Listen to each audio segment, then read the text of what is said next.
Hi, and welcome back to the PMA's Misunderstood event, and a very warm welcome and good morning to those of you watching in Alaska and Hawaii. It's still pretty early where you are, but there's a bunch of your product marketing colleagues who've been with us for the past 3+ hours, and all of those folks already know that I'm Eric Manser, VP of Product Marketing for Crayon, and your host for today's events. My company, Crayon, is the industry leader in competitive intelligence software, and it surprises me how often other companies in our space throw around the phrase enablement like it's some sort of umbrella term for what it is that we do. See, competitive intelligence isn't just about making sure your top salesperson has access to a competitor's battle card. It's about ensuring that your AEs are best equipped to drive more revenue in the most efficient way possible.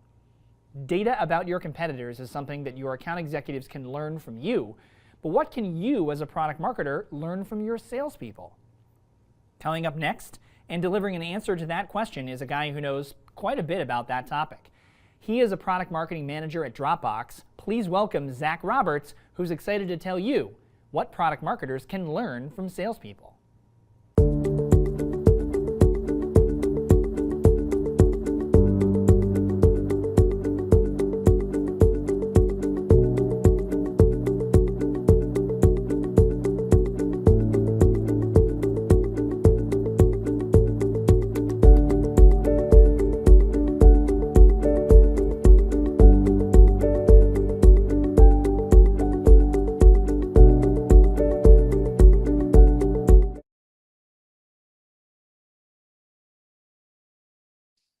Salespeople and product marketers are two sides of the same coin. While sales reps carry deals across the finish line, product marketers employ similar skills toward product launches. The biggest skill is using influence toward strategic outcomes. That is our commonality across the two disciplines. As salespeople don't make the buying decisions, we as product marketers don't build the physical product.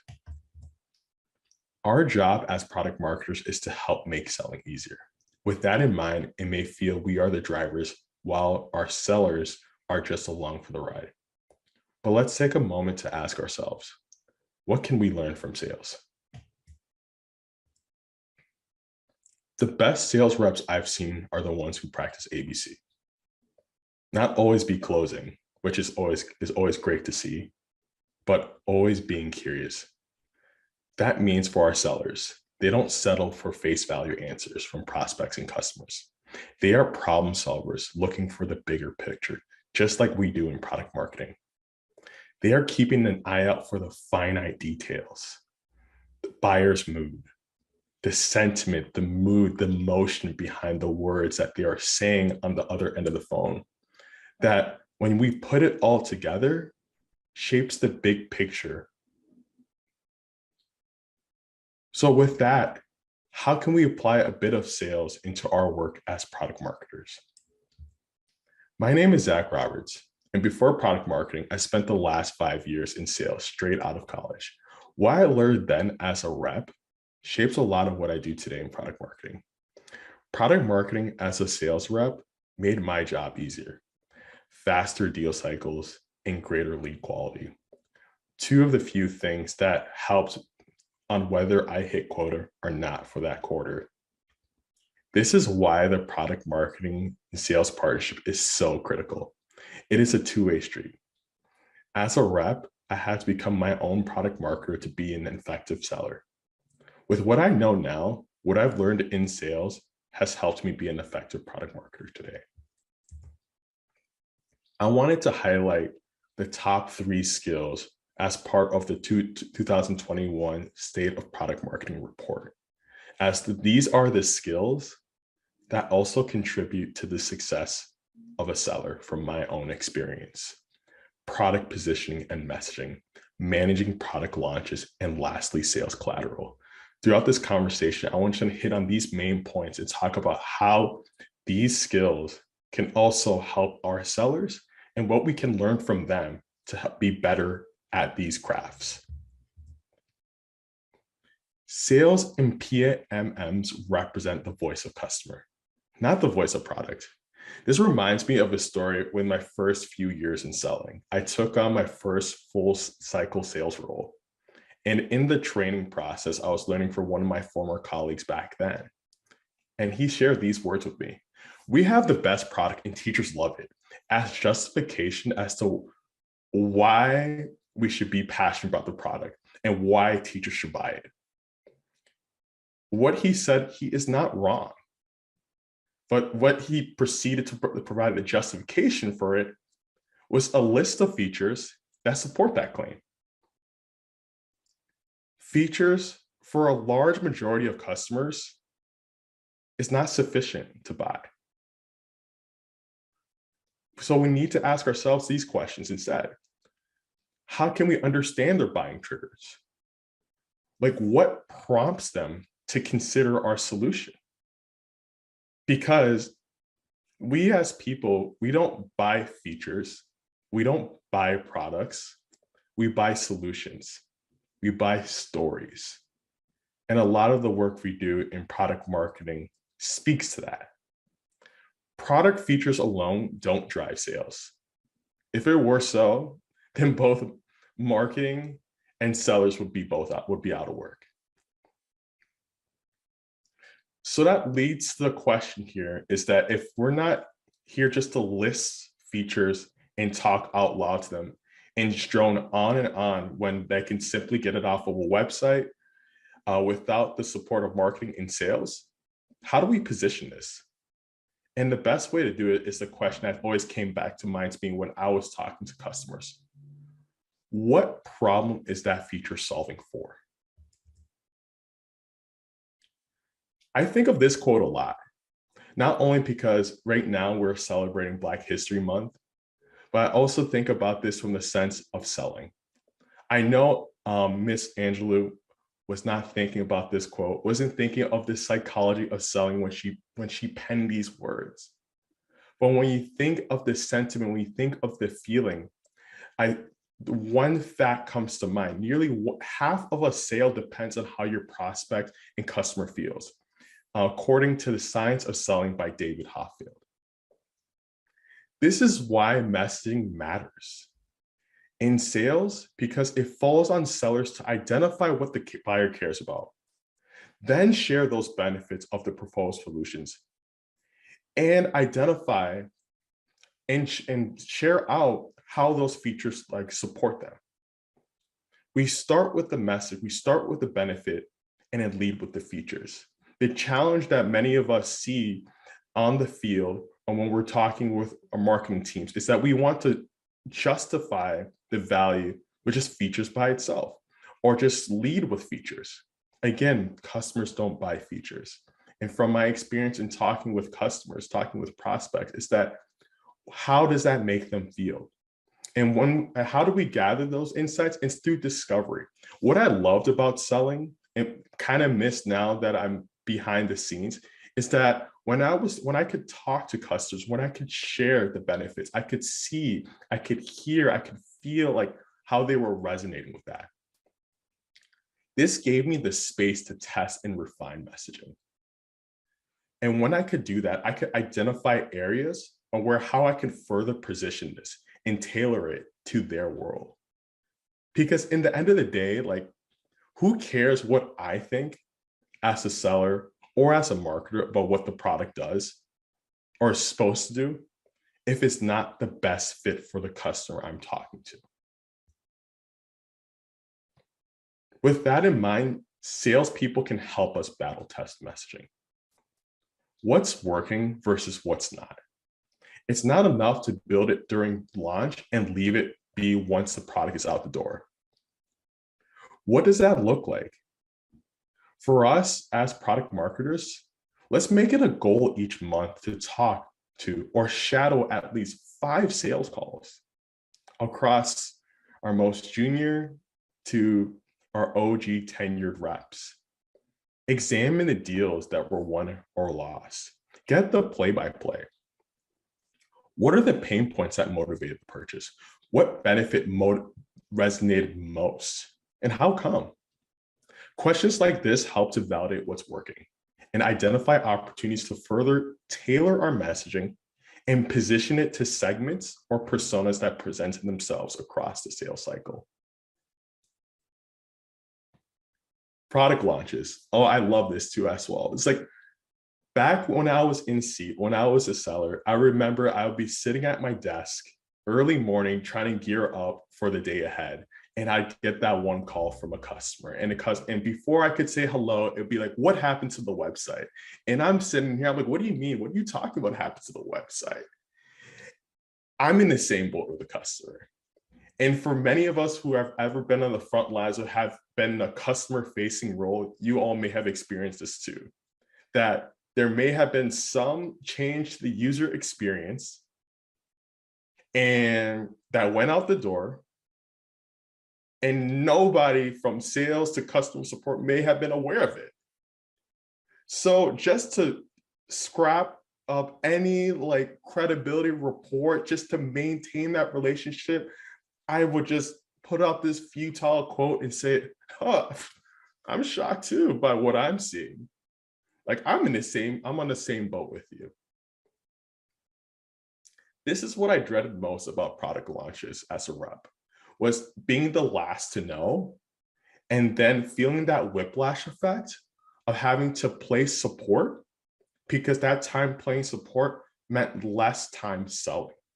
Don't get me wrong, support lent credibility and trust that helped facilitate the sale with my customers. But as long as those actions got the deal closed, because at the end of the day, when you're talking to your sales teams, they operate on the quota. They evaluate the success of whether it hit their numbers or not. It's not about, it's like always be helping, but helping with a goal in mind. And that is something that both we as product marketers and sellers can share, helping with that goal in mind. So don't be the organization where sales is the last to know of a launch. Similar to product marketing, sales teams, sellers' success is built on relationships. As we shared here earlier, our job as product marketers is to help make selling easier. What is relevant for sellers to know that will help them build rapport and credibility with our customers? If we can understand that question, if we can answer that through the form of tools, training, and assets, then we are making it easier to do our job when we help sellers do theirs.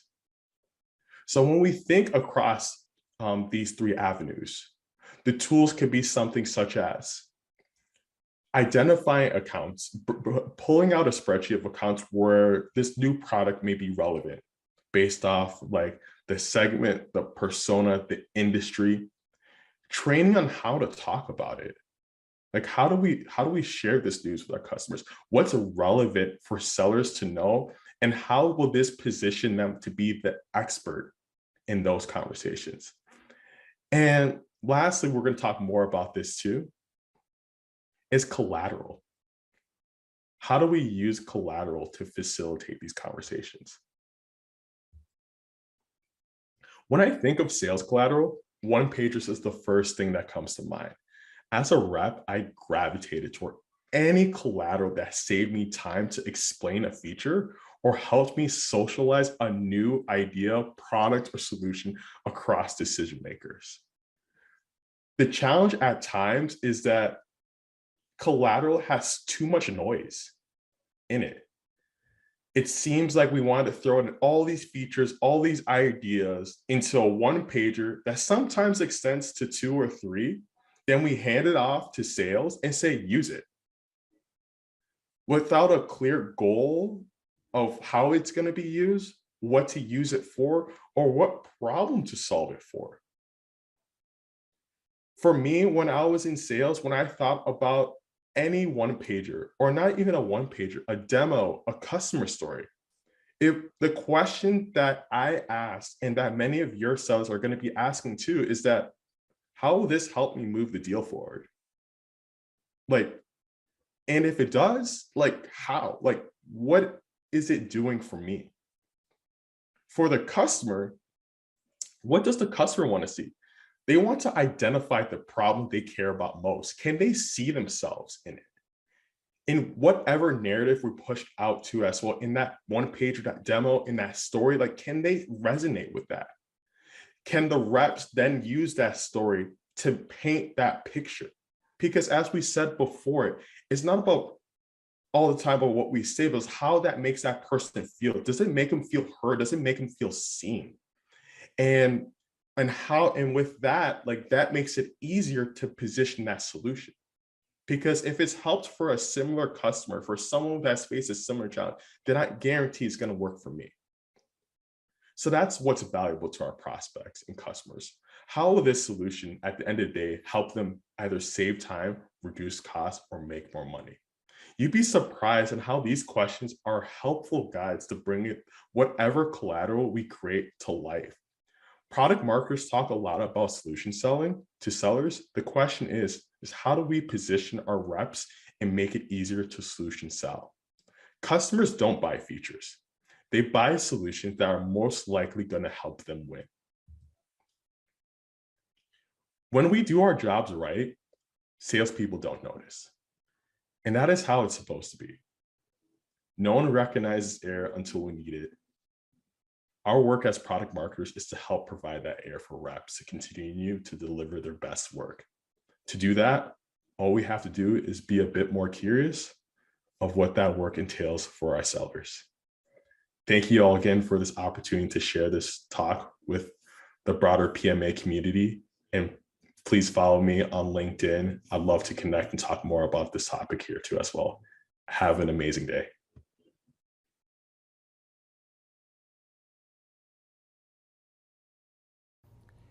The Product Marketing Alliance's Misunderstood Kickoff event keeps rolling on, and my name is Eric Manser, and I'm the VP of Product Marketing at Crayon.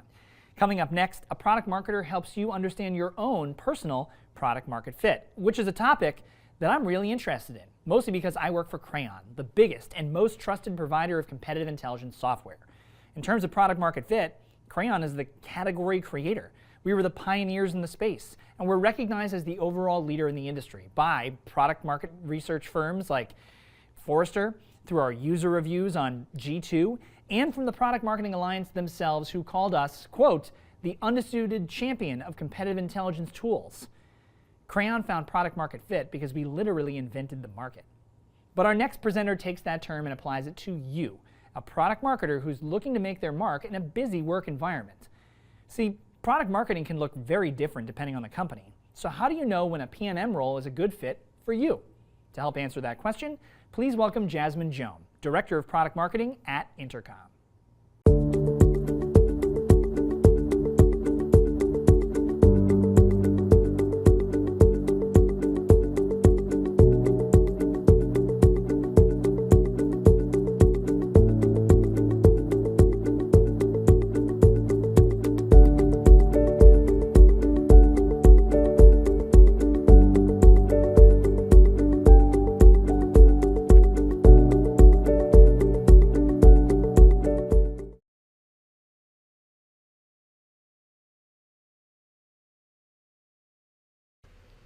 Hi everyone, thank you so much for joining me for this session on finding your personal product market fit.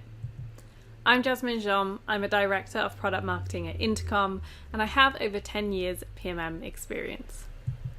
This session is all about discovering what kind of PMM you are and how you can find roles that are a good fit for you and your future career. It's mostly designed for those who are earlier on in their career and still trying to figure out what they want to focus on. I'll talk about discovering your sweet spot and then how you can find those roles that are a fit. So PMM Alliance found that only 27% of a PMM's colleagues really understand what they do. But this isn't really surprising when you think about the fact that PMM roles vary greatly across different companies and different teams. No two PMM roles are alike. So how do you discover what kind of PMM you are? Let's talk a little bit about discovering that sweet spot. So when I first started in PMM, I didn't even know what product marketing was. I was a community manager at a company called Brownwatch, and I knew the product pretty well. We needed a product marketer, and I thought, why not, and tried it out. It turned out to be a great decision, because it turns out I really love product marketing. But I had no idea back then what the role really entails. Product marketing is often described as the center point between product, marketing, and sales. And we do a whole host of different activities, some of which are listed here. But your specific PMM role will change in terms of what you actually focus on, and some of these things you may do more than others. Most PMM roles sit somewhere on this scale, where on one end you have product strategy and really informing the product roadmap. And then on the other end of the scale you have go-to-market. And most roles will fit somewhere along this scale and have a little bit of mixture of both, but some will lean much more heavily to one side or the other. When you're starting out in your career, I really recommend trying to find PMM roles that are full stack or let you do a wide variety of different types of PMM activities. This can be a great way to discover what you actually like doing. Startups are really good for this because you'll often be wearing many hats, as are high growth companies, because your role will likely evolve over time. That's what happened to me at Intercom, where my role has changed many times over the years I've been here as the company has changed and grown. So this is an exercise I really love doing to help yourself discover what you actually want to focus on. So what you do here is chart out all the different bits of PMM and marketing that you've done, and you'll probably have a lot more bubbles than I have here. From the left to right on the axes, you have things that you don't enjoy to things that you enjoy doing. And from top to bottom, you have your strengths and weaknesses. There's no need to be shy or modest here. This is just for you. So be really honest with yourself about what you actually like doing, what you don't like doing, and what your strengths and weaknesses are. Once you've done that, take a look at the things in the top right quadrant. These are the things that you're really good at and that you enjoy doing, and so are going to set you up for success in your role. You should look for PMM roles that have a heavy focus on these things that you've put up in this top right corner. But you should also take a look at the bottom right corner, because these things are your growth opportunities. They're things you enjoy doing but perhaps need to develop your skills in or get more experience in. And so you should look for roles that have a focus on these as well, so that you can continue growing and developing as a PMM. So then we have these things on the left-hand side. So while all roles will have things that we enjoy less than others, you should avoid roles that have a heavy focus on things that you've put on this left-hand side, because those aren't going to be fulfilling and you're not going to enjoy doing that role.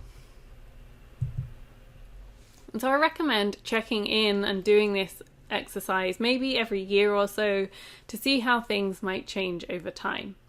You will find that things you previously enjoyed, you might enjoy less in future, and similarly things you enjoy less, you might enjoy more as you get better at them and get more experience in them.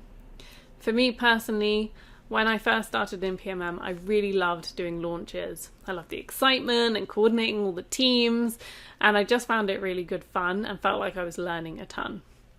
But now, many years later, and probably hundreds of launches later, I don't feel like I'm learning as much from those. And whilst I still get a little thrill from the excitement of a launch, I don't want to spend as much of my time doing product launches and want to do other types of PMM work more. So hopefully now you have a good idea of what kind of PMM you are and what you want to focus on. So how do you actually find roles that are a good fit?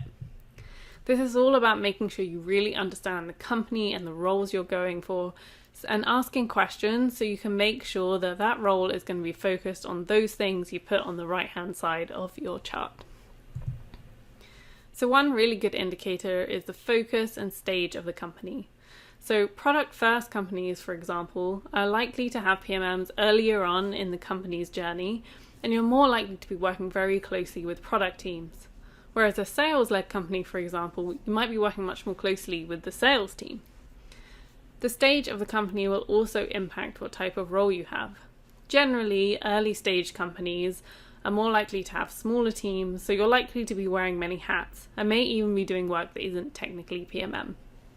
As you get into larger and more mature companies, roles tend to become more specialized and more focused, and we'll talk about different team structures in a moment.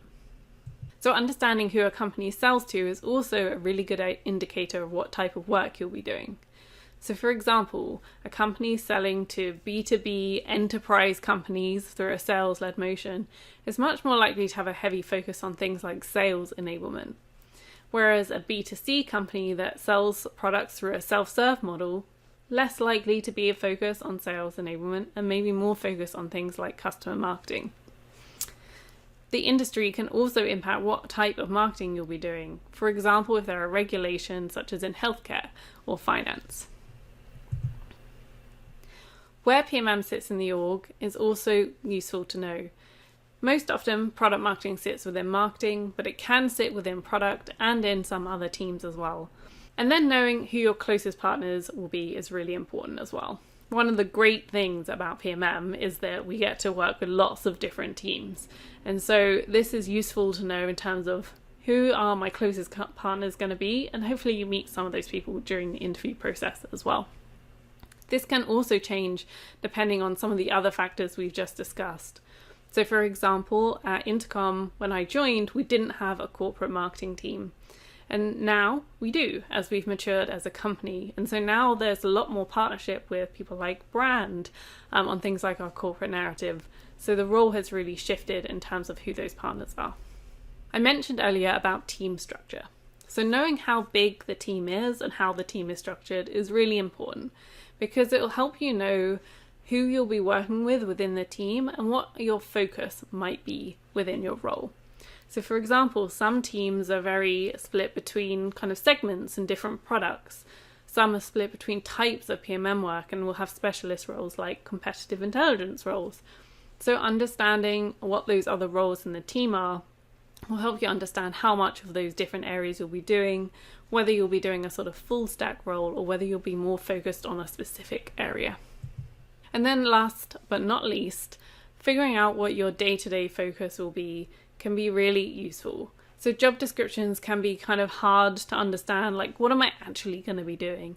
So ask about what your priority projects or things you'll be working on in those first few months will be, because this will give you a real sense of what the actual day-to-day will be like. And on that note, remember that an interview is as much for you as it is for the company. They're trying to figure out if you're a good fit for the role, but you're also trying to figure out if the role is a good fit for you. So don't be scared to ask these questions. When candidates ask me questions like this, it shows me that they're being really thoughtful about their next step, that they have a growth mindset, and that they understand the role of PMM deeply. A few other quick tips. The first is really highlight your transferable skills. So if you're moving, say, from B2B or B2C, or moving into a role that has more focus on your growth areas that you have less experience in, just have a think about how the things you have done and the skills you do have can be transferred. Luckily, most PMM skills are pretty transferable, so hopefully this isn't too tricky. The second is be clear about what excites you. Interviewers love to know that the person they're interviewing is actually excited about this specific role. So make sure you highlight those things, both in your growth areas and your strengths, that you're excited about to step into in this role. And then third, be honest. As mentioned, the interview is a two-way thing to figure out if it's a good fit. So there's no point in setting yourself up for failure by going for a role that actually is focused on all of those things on the left-hand side of your chart that you're not going to enjoy or might not be your strengths. So make sure that you figure out if it is a good fit and be prepared to walk away from a role if it doesn't seem aligned with what you want to focus on. So hopefully this has been helpful figuring out what kind of PMM you are, what you want your focus to be, and then how to find roles that actually align with that. Thank you so much for joining me. I'm Jasmine Jom. You can find me on LinkedIn. If you have any questions, please reach out. I'm happy to help. Thanks all and enjoy the rest of the sessions.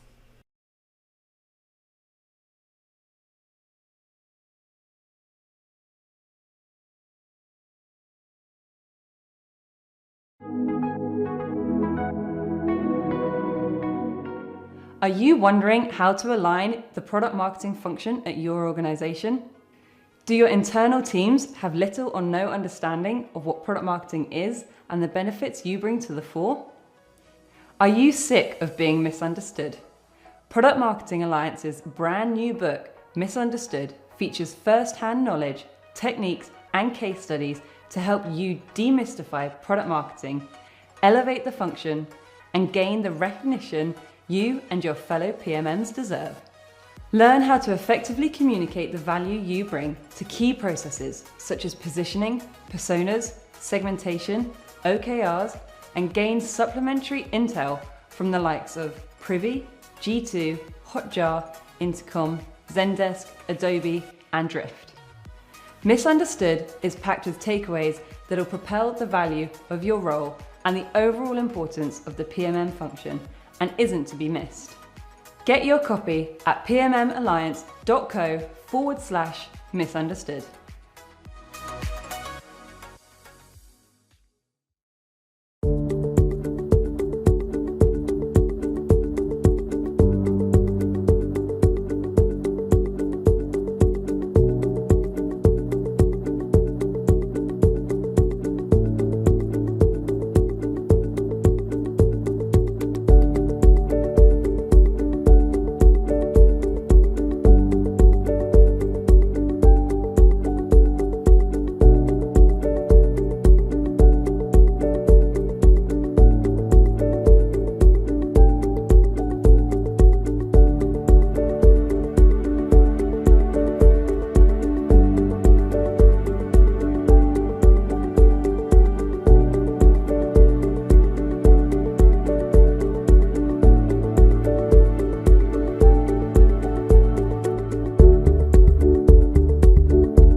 You are playing a huge role in making the Product Marketing Alliance's Misunderstood Summit a success, and we can't thank you enough for being here.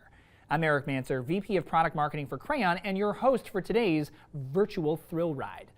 Coming up next is a keynote speech that can serve as the flip side of a presentation that you had heard earlier on today. So way back before our midday break, Priyanka Gotika gave a talk called The Dream Team, Product Manager and Product Marketing Manager. And as a senior PMM at Ansys, Priyanka spoke about the relationship from her side of the aisle. As many of you know, I work for Crayon, the industry leader in market and competitive intelligence software. Product marketers at some of the biggest names in enterprise technology like Wayfair, Panasonic, ZoomInfo, and Rapid7 use our tool set to activate competitive intelligence all over their organizations. And coming up next is one of my closest colleagues at Crayon, our Chief Product Officer, Erica Jenkins. EJ's got her own tales to tell about working with her marketing counterparts, and she's got a unique perspective given that she's at the top of the product org chart at a high-growth software company. With a presentation entitled Teamwork Makes the Dream Work, How Product and Marketing Collaboration Unlocks Potential, please welcome my friend EJ, Erica Jenkins.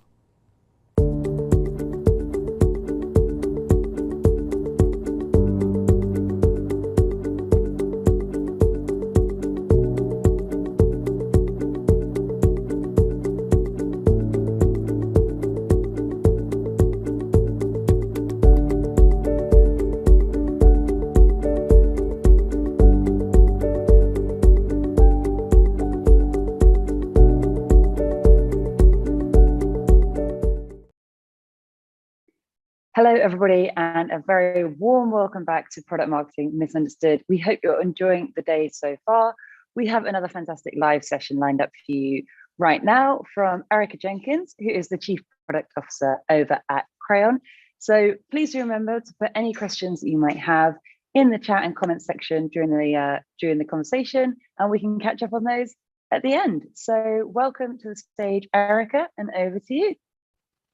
Thank you very much. It is wonderful to be here. I'm Erica, and I'm going to cover quite a few topics that have been hit on throughout the day as I've been listening. So teamwork makes the dream work. I'm going to try to spin this from the product management perspective and give you a little bit of background on how I look at product marketing and product management together. So feel free to ask questions from that perspective. How am I here today? So earlier, Eric mentioned himself in his CI report, but I've always been a listener. 10 plus years in social media monitoring and analysis, and I've recently joined Crayon several months back. been through several different stages, whether it was a startup founder into 2 acquisitions, and I'm just really curious. I always think that listening, understanding customer pain points, and talking about those is a really great way. And that's why I'm very excited about speaking with you all today, because I'm curious in learning from you as well. So my personal experience back from startup all the way up to a very large global distribution is there's problems everywhere. So in that early days, every dollar counts. There's limited process. And as you move into growth mode, you have to really start to make some tough decisions. Product marketing feeds into that, that competitive positioning, and that train, reinforce, train again, that tribal knowledge goes out the door at that point as you're growing. And as you shift into a larger company at scale, it's really about product marketing aligning to external marketing and also internal views. So either your sales led, your product led, but competitive intelligence starts to emerge as a key input of how you win or how you differentiate. So there's lots of moving parts depending upon where you are and regardless of your stage. So I have seen we have missed alignment. There is a lack of roles and responsibilities. Often there's confusion. What does product marketing actually do? I'm going to touch on that in a moment. How is that different from my team from a product management perspective? Is product marketing about sales enablement? Do you spin a lot of plates and that's just part of your day? And marketing campaigns, there seems to be, in my viewpoint, a lot of misalignment often with what the product is evolving to be and sometimes that external messaging. So I think product marketers have an opportunity to try to stitch those 2 communication gaps together, but it's not on you to fix that. It's really about cross-department synergy. So I want to touch on 3 areas from my perspective. Number 1, lack of roadmap visibility. I'm going to put a little bit of the onus onto the product team here. That doesn't make your job easy. Number 2, the release readiness checklist. So making sure all stakeholders, I think Zach's session talked about the fact that, if a customer calls and says, what happened to your product? What changed? And you as an employee don't know what has happened, that's a miss on communications.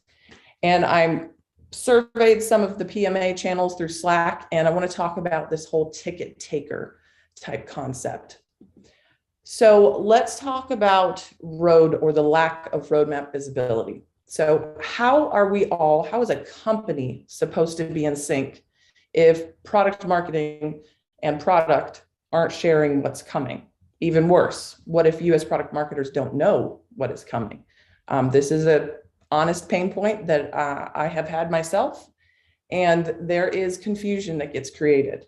So if it's product and engineering are holding tight, or they're too technical and they're not actually understanding how to explain customer value, that's an issue. That's where you need to kind of hold your product team accountable. Slides on slides on slides. So this is kind of an old school. The product roadmap is sitting in a PowerPoint presentation. That becomes outdated. So as you mature or a product shifts in what it's being built, that makes it very hard for you to deliver the kind of the value proposition. If you're evolving, I'm going to give a plug for some tools that will help here, whether it's a Google Drive with a plan that everybody can see, or you're mature enough where you have a tool set in a large enough company that you need something like a product board, where you're actually laying out the value.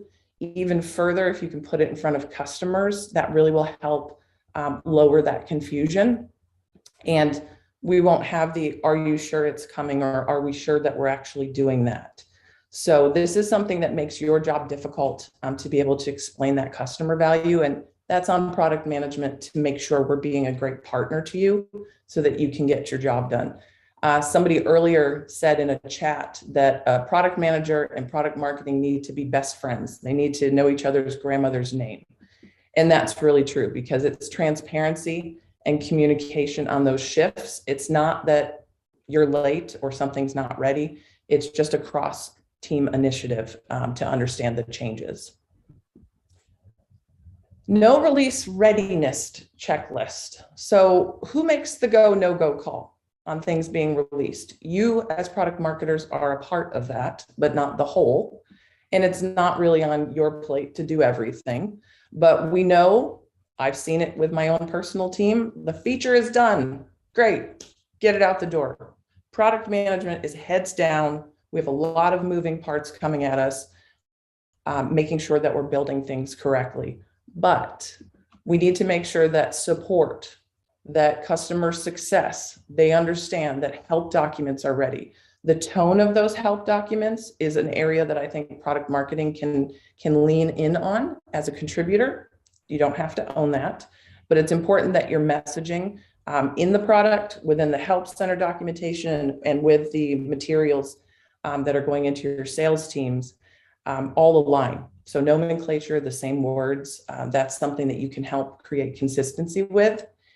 And I often see that marketing is kind of the afterthought. The external marketing is what I mean there, not the internal marketing. So what actually deems that we should be talking about it? So again, this is the alignment across to make sure the maximum value of the release is available. And not everything to that point deserves external marketing. It's really about a theme. And I think you can help create those themes with your demand gen or your marketing counterparts. So I had a quote here from Allison, who's senior PM at GEM, excuse me. And she feels this pain. Release readiness can be really tough to implement. So change management is a big issue. As a leader, I'm always looking to hear back. Where are your pain points? Where are my team pain points? Everybody's really willing to get jobs done and to work, but launching a new product, launching new workflows, putting that into practice takes everybody working together. So whether you've been doing this for years or you're brand new to product marketing, just be willing to raise up to your leadership where you're having problem areas or where you see things that could potentially be better, so that the team can improve and grow together. So product marketing as ticket takers. This is a little bit of a joke. I actually think your job is harder than my job. You didn't know you were experts in sales enablement, competitive intelligence, understanding win-loss analysis, marketing, writing copy. I heard somebody mention themselves as a slide monkey earlier in the day, potentially writing release notes, helping product management understand. You all have a lot of moving parts coming at you. And these are direct quotes from the PMA Slack groups. Hey, sales, coming on over. Can you create me a slide on X for my one customer? We don't want to have a marketing person on a customer call. So I don't know if that resonates with anybody, a little hand raise on that. I've had it personally. Oh, no, we don't want to take your time. Or, hey, coming from your product management counterpart, I've got some slides for you to pretty up, or here's a statement. I think this is the messaging, but I'll let you take it from there. So you're sort of being fed down instead of collaborating together, which it's really about you helping unearth what the customer value is and what the customer is hearing. I see one of the weaknesses in product management often is we're a little too technical and not into the value proposition. I'm going to lean on you and push on you to make sure that the audience that's receiving information in your products understands. So acronyms, terminology, too much tech might not actually resonate with the user base. And that's sometimes a fault coming from product management. Or my favorite, we've got a webinar just as we're going through today. By the way, we're going to do this every month. So hearing that from is frustrating from your timing and all of the other things that you have going on throughout the day. So I want to call you the heroes. You are doing a great job out there. There's a lot of things, and thank you for the feedback from my questions out to the PMA group. And I want to give you a few key takeaways that you can use for yourself and to try to make your lives day to day and your jobs more effective. So here is my viewpoint of some tips. It's also touching on lots of summary from other people today. And I just want to step you through that. So this is definitely a theme. So marketing, contributes in a collaborative planning and messaging of customer value. So going back to being able to have cross-team syncs, there was some discussion points earlier about pulling together either biweekly or monthly conversations. And I think that is very, very important. So from my perspective, having everybody come into the room and discuss and look at a roadmap is really important.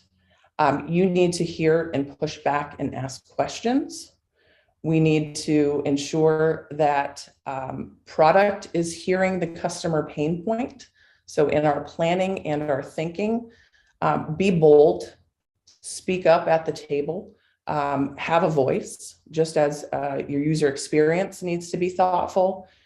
You as product marketers, if it's listening to customer calls, interviewing customers, attending events or industry events, understanding competitors' releases and things that are happening that your competitors are putting messages out there. We in product management, we want to hear that information. And so I really think that you can build your value and build the relationships with your product teams by being that voice of customer. As the product is in progress, as I mentioned earlier, the roadmap is going to shift. The roadmap can change. Be flexible, be open to that. I think understanding the things that have value that you can create marketing materials around, it's our job to give you the heads up as to what's coming. That shifting from reactive to proactive really is in that theme of collaboration. And I hate, and a pet peeve of mine personally is when things are thrown onto my product marketing counterpart's plate and they're not expecting it or they're caught off guard. There is back to that kind of, you're the champion or the superhero here. You have so many moving parts of things coming at you. That's a disrespect. And definitely for you to raise that to your management is important. We don't expect to keep throwing things on top of your plate, but you have to speak up if we're putting too much, or back to that, be bold and elevate things that we could be doing better as a team. The other thing that I would say is aligning with external marketing. So getting ahead, it's a great collaboration point if, as the product plan, the roadmap is coming, that you are relaying to the marketing team some things that would be valuable, whether it's a blog series, maybe there's website changes that need to be happening. And if you're a team of one, you might be the person that's having to juggle all of that. If you're a team of many, again, it's back to communication and alignment of a plan on the what matters. So I lean on my product marketing counterparts to really put it into the value of what is being built and why it's going to help solve a pain point. So move away from the feature functionality breakdowns and really put yourself into the job that a user's trying to do. And I think that message really resonates with the customer value. My number 2 tip, which also was mentioned in the CI report, is stay in tune with field intelligence. So there is so many touch points, whether it's you are directly on a customer call, if you're somebody coming new into a company or into product marketing, Gong is a tool that is tremendously valuable for you to go and listen. It's a little bit of that creeper type concept. You can hear lots of different types of industries and customer feedback. How sales pitches is very valuable. Another best practice is Slack or Teams, really being able to listen to the internal conversations. What are people struggling with? Are there materials that need updates? Is there win-loss analysis coming off of Salesforce opportunities? Or if you use a different CRM system, what are the friction points? Is there opportunities for you to create more in-tune battle card information, or helping with positioning statements? So it is your job as that superhero to help alert either your product management counterparts, maybe there's some competitive intrusion that's coming in, And then also being that explanation for the voice of the customer. What are the business problems there? So be curious in that research theme. And that will lead to that really great synergy between you and product on the other side of it. So it's about teamwork.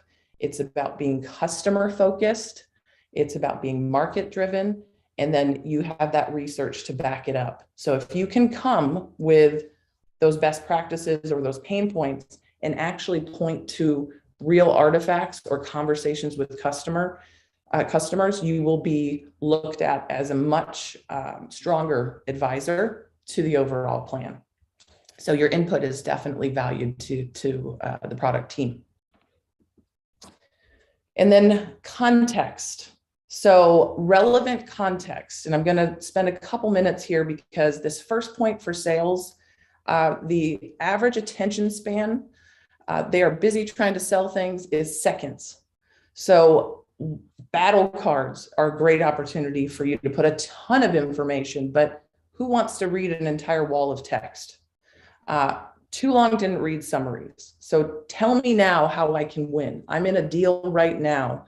Salespeople want to know how you help them in the deal that they are in at that moment. So it's really about context. And then if a new competitor is emerging into your space or there's materials that are needed, consistent communications channels is my second point here. So a best practice would be if you're using Slack or Teams, if there is a daily sort of snapshot that you want to send out every morning so somebody can read with a quick cup of coffee, same time, same place with a set theme of communications really helps with information transfer. Even if you want to get as savvy as maybe Monday is competitor update number 1, Tuesday is maybe an insider tip, Wednesday is highlighting a recent win. It's a really great way for you to drive collaboration. Some teams really enjoy email, but I really think that these new tools that we can communicate and show sort of that gamification or engagement aspects will help you have your product marketing materials adopted. I do the same thing with product releases. So a singular channel for things that are up and coming instead of release notes are in one place and something else is somewhere else. So consistency, and stick with that. And a tip to help you is using your win-loss data. So understanding how you're winning, who you're winning against, lean in on making sure those materials are the strongest. So if you have a very large competitive set, I'm sure there's some top tier that you go against most often. Make sure that information is up to date, but that win-loss analysis will help you if there's a new emerging competitor. And it will also help you highlight areas of work to save you time instead of being overwhelmed with so many assets that you have to update. So I hope that that is a few tips that you can take away, whether you've been doing this for a long time or a short time. And my leave behind for you is chase alignment. So as a leader, it does take a team, whether it's a team of a few of us or if it's a team globally. Clear roles and responsibility and accountability. You need to push up the chain as much as we are pushing down and asking for work. And it's about that collaboration. It will unlock your potential. It will unlock the company potential. And from there, that's really where I think the intersection between product and product marketing can really move the bottom line. So I hope that is helpful and I appreciate your time and thank you. There's lots of things to distract us throughout the day. And if you need to find me, you can find me on Twitter personally, happy to answer questions there. And then of course, have to give the crayon love throughout the day today. So appreciate all of the learnings from everyone. Thank you so much, Erica. That was a great session. Lots of lovely comments in the chat as well. So first of all, I guess kind of a question that comes to mind after that session, how do you know if product marketers are creating kind of information overload internally, especially with kind of sales and customer success teams? Like, how can you find the right balance? That's a great question. And I think it goes back to my ticket taker scenario a little bit there. You need to measure what's being used.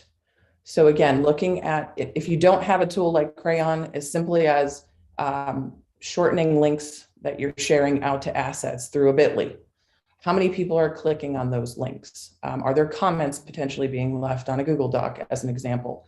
That Slack theme or those Teams collaboration, that will tell you almost that social aspect of, are you getting likes and reactions and comments to materials? So that's validating that your work is being looked at. But I really think it's about measuring and being able to say, I made this material, it was asked for, and it was actually only used twice. Don't lean in on more materials such as that. And then interview sales, interview customer success. What's working? What's missing? What is their preferred preference? A quick video snippet of an overview. Is it reading something? So find out how your teams learn, and then adjust your content strategy towards that. Every company's a bit different. Yeah, absolutely. And Julian has a great question here. So he asks, in the absence of transparent roadmap, e.g. a Gantt chart, how would you best ensure that the product management development roadmap is shared effectively with other teams, and proactively, so product marketers and others beyond? That's change management. It's definitely, it's a tough one. I think that if you could bring from a product marketing perspective, that checklist. Somebody earlier had kind of a go-to-market strategy template. If you could say, product manager, product management team, if I know what you're building, I want to make sure that we're talking about it externally, that we're getting feedback from internal teams. I need to make sure our sales teams are prepared so that we can drive the most adoption to the things that you're building. Could we please meet and talk about what's coming? Even if the product team doesn't have it laid out in a perfect format for you to see, it's just going back to, let's talk about it. I want to plan ahead so that I can support you the best I can. Come with humility and just try to have a conversation, and then continue to say, this was wonderful, and show them as a release comes out that it was welcomed and there was great feedback. Can we do it again? So if it's just a monthly cadence, a biweekly cadence, depends on your release cycle. It's showing that you're supporting the work they are doing instead of trying to catching it on the other side. So it's back to that collaboration. Absolutely. And Amanda has a very interesting question here. So what is the best way to consolidate all of the great data that your company may have and effectively disseminate that? Loaded one. It's a biggie. It's a real big one. I actually think that taking a look at all of the places you have information can be very insightful as to how overwhelming it can be. Do you have things that are buried in Google Drive or SharePoint? Do you also have things that are embedded over into your CRM system? Do you have a content management system like a SharePoint or, Seismic? Do you have Slack channels? You have Team, you have emails, you have newsletters potentially, you have all these things. So I think just kind of getting a lay of the land is a great starting point. Put yourself in the shoes of somebody new coming to the company. Do they know where to start? Do they know where to go look for things? Do you have duplicated things in many different places? And that can be very overwhelming for a new employee. So just taking a look at where everything is stored and streamline it down, back to that tip about same cadence, same channel, same communications, document and train everybody on that and stick to it. Make sure people know where to go to look for information. That would at least be a starting point. And then you can start to measure from there.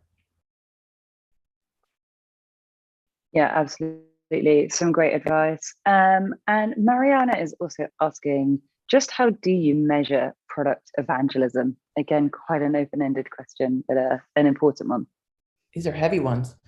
There's a couple of ways. Of course, usage of a product. So that falls both on the product management side of the house as well as product marketing. So understanding user behaviors is one thing. You can use, there's tools out there for that.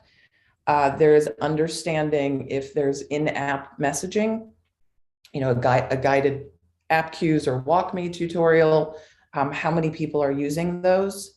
I actually also think that support questions, so chat logs or tickets coming into your support team, can be insightful on product adoption, or were the materials clear that people understood what to do. So there's a couple of touch points that you can dig through there, but it really is about having the right tools in place. So understanding, that support log is a great example of, maybe the help center needs help. It's not that the product wasn't built right. It's people don't know how to self-serve, or the details aren't there.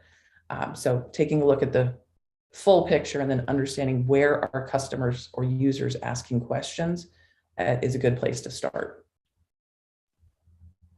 Absolutely. Well, some awesome questions there and some fantastically valuable insights from you, Erica. So thank you very much for all your time today. And stay tuned, everybody, because we will be right back with another live session. We'll see you in about 5 minutes. Thanks again, Erica. Thank you, Rose. Product marketing has grown to become one of the key pillars within an organization. And yet, a well-known frustration point within the community is that most of our colleagues still don't understand the daily responsibilities of a product marketer. But we wanted to break this cycle and shine a light on the incredible value that this role brings to the table, which is why we've designed a brand new book with this exact goal in mind. Product Marketing Misunderstood is guaranteed to equip you with the first-hand knowledge, techniques, and stories you need to amplify your role, establish your authority, and elevate your strategic value. Each chapter outlines and breaks down the most common product marketing principles, such as positioning, personas, segmentation, and OKRs, and flips them on their head to show you how applying your own trade on your colleagues and peers can give them the ultimate aha moment and finally understand what an influential and strategic asset you are.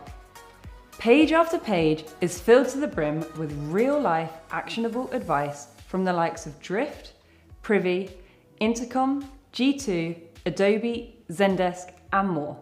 And by the end of this book, you'll have the ultimate toolkit to present a formidable product marketing force around you and position yourself in a way that quite simply cannot be misunderstood. Want to be understood? Then read Misunderstood. Order your copy today.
Welcome to your PMA Pro membership.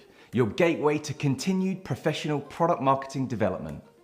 Whether you're new to the industry or an experienced practitioner, we've covered all bases with our variety of specialist content, including on-demand presentations, templates, exclusive content, mentors, toolkits, learning paths, and more.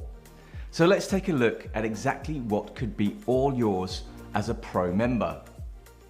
Starting with exclusive articles, jam-packed with in-depth insights from experts at companies like Google, LinkedIn, HubSpot, and Drift. And we add new pieces to your dashboard every single week. Your template hub is packed with 50 plus vetted and tested templates and frameworks designed to streamline fundamental processes.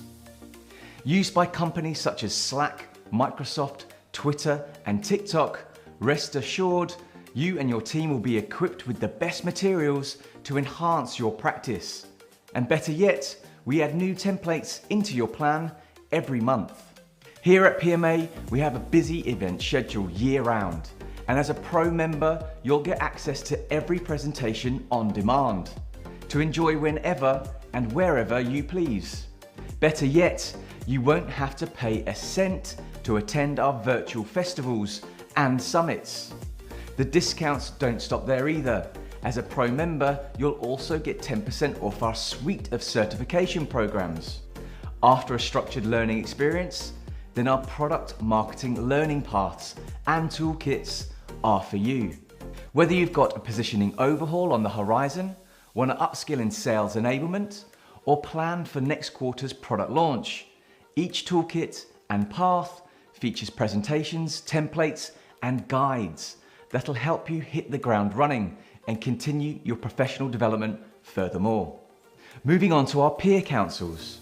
They're the perfect platform for live, virtual interaction, and the monthly gatherings allow you to connect with an intimate pod of product marketing leaders to strategize and collaborate. And last but not least is our mentor program. Whether you want to be a mentor, mentee, or both, you can accelerate your personal and professional growth by learning from product marketing heavyweights all over the world. So, with product marketing teams at globally recognized brands such as IBM, TikTok, Uber, and Amazon reaping the benefits of the stellar content on offer, why shouldn't you? Sign up for your PMM Pro membership and access a never-ending flow of tried, tested, and recommended tactics, learn from the leading lights in the industry, fast-track your professional development, and accelerate your career trajectory.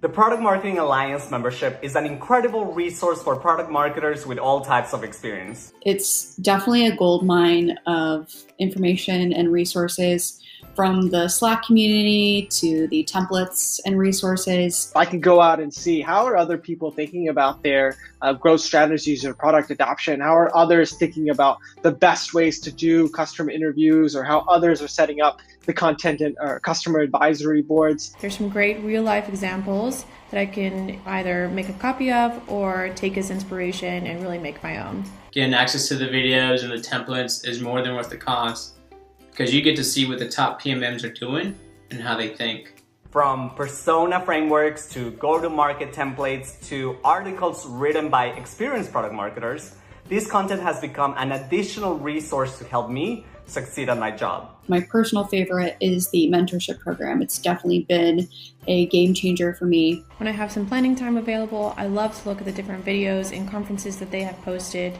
I always love to hear how other companies are handling some of the challenges and opportunities that product marketing has. I could then figure out what's the best way to adapt for us, as well as look at how other people are implementing them. So I can ultimately do the work of 5 individuals as a solo PMM. Whether you're just transitioning into the field or you're a product marketing expert, I think there's content and materials that are useful for everyone. And as someone looking to break into the role, I get a good grasp of what I should be doing and also what will make me successful once I do. And the best thing is that as members, we get access to new content all the time. PMA constantly keeps adding more materials, articles, and tools. This whole program's been very validating for me in my career. And so I highly encourage you to check out. I believe they keep pushing the bar and supporting their members to ensure that we become experts in the field.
Eric Manser, VP of Product Marketing at Crayon, and this is the Product Marketing Alliance's Misunderstood Virtual Summit.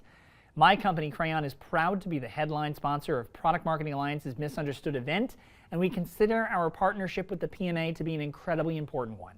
As more and more product marketers find competitive intelligence gathering and dissemination to be part of their job descriptions, we want to make sure that they know that the undisputed industry leader in CI software is right beside them every step of the way. By the way, this isn't just a virtual summit of product marketers from around the world, it's also a launch event for the PMA's very own book, also called Misunderstood. You can find it in both hardcover and in ebook formats starting on April 18th. Our next presentation explores one of the most important elements of a product marketer's job, communication. It's the foundational element of any business process, and for any project to experience any sort of success, your stakeholders must be operating from the same playbook right from the beginning. Here's Kim Pfluger, the Director of Product and Lifestyle Marketing at Splice, with a talk that she calls Get Everyone on the Same Page, Better Communication in 10 Minutes.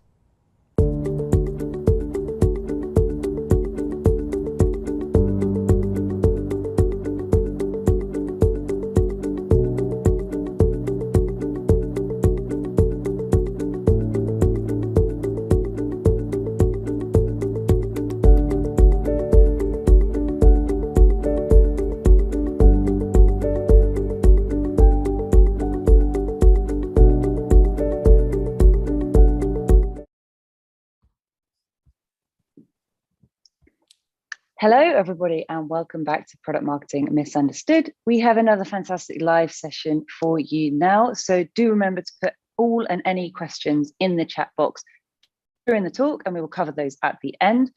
So we are going to dive right into it now. I would love to welcome to the stage Sridhar Ramanathan, who is the COO and co-founder at Eventi Group. Welcome, Sridhar.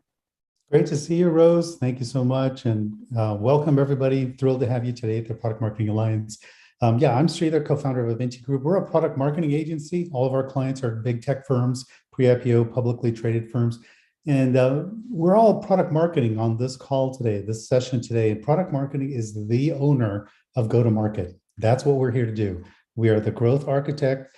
We are the captain or champion of go-to-market. All that stuff rests on our shoulders, which is outstanding. So here in Eventi Group, we have so many tech clients that I thought I'd take a moment to say, what are some kind of common slip-ups or the really unforced errors, things that I see happening among a lot of tech companies.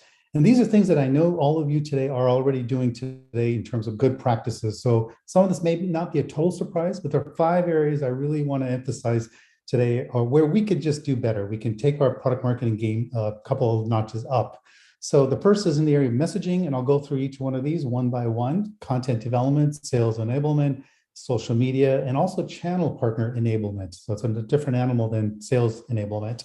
So I'm going to cover each of these 5 areas. And really the lens I used is looking back, we have over 800 engagements at Eventi Group, 150 clients, lots of best practices we see. And there's areas where we just love to see a little bit more rigorous improvement. So I'm going to give you some checklists today and some templates. So feel free to start downloading stuff in a moment. So let's get started. Number 1, all of you know this with product marketing, a go-to-market motion is only as good as the messaging. That's the core foundation. So I'm going to give you an example here of a former client of ours, a current client actually, and this is messaging that they've done. So this is not to be confused with a value prop or positioning statement, all that stuff. This is just kind of like the core messaging. I'm going to read it out loud to you. XYZ Corp delivers a new generation of performance improvement solutions for ambitious cardiovascular centers. We help improve quality of care, improve financial performance by taking an engaging, human-centered and data-driven approach that elevates performance and enables our clients to make care better. Okay, that's a mouthful. I think we're all agreed that we could do better here.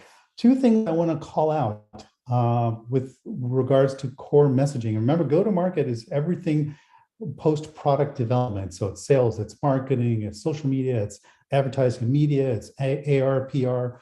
All of that hinges on core messaging. This core messaging is off in 2 ways. One way is the why is missing and the who is missing.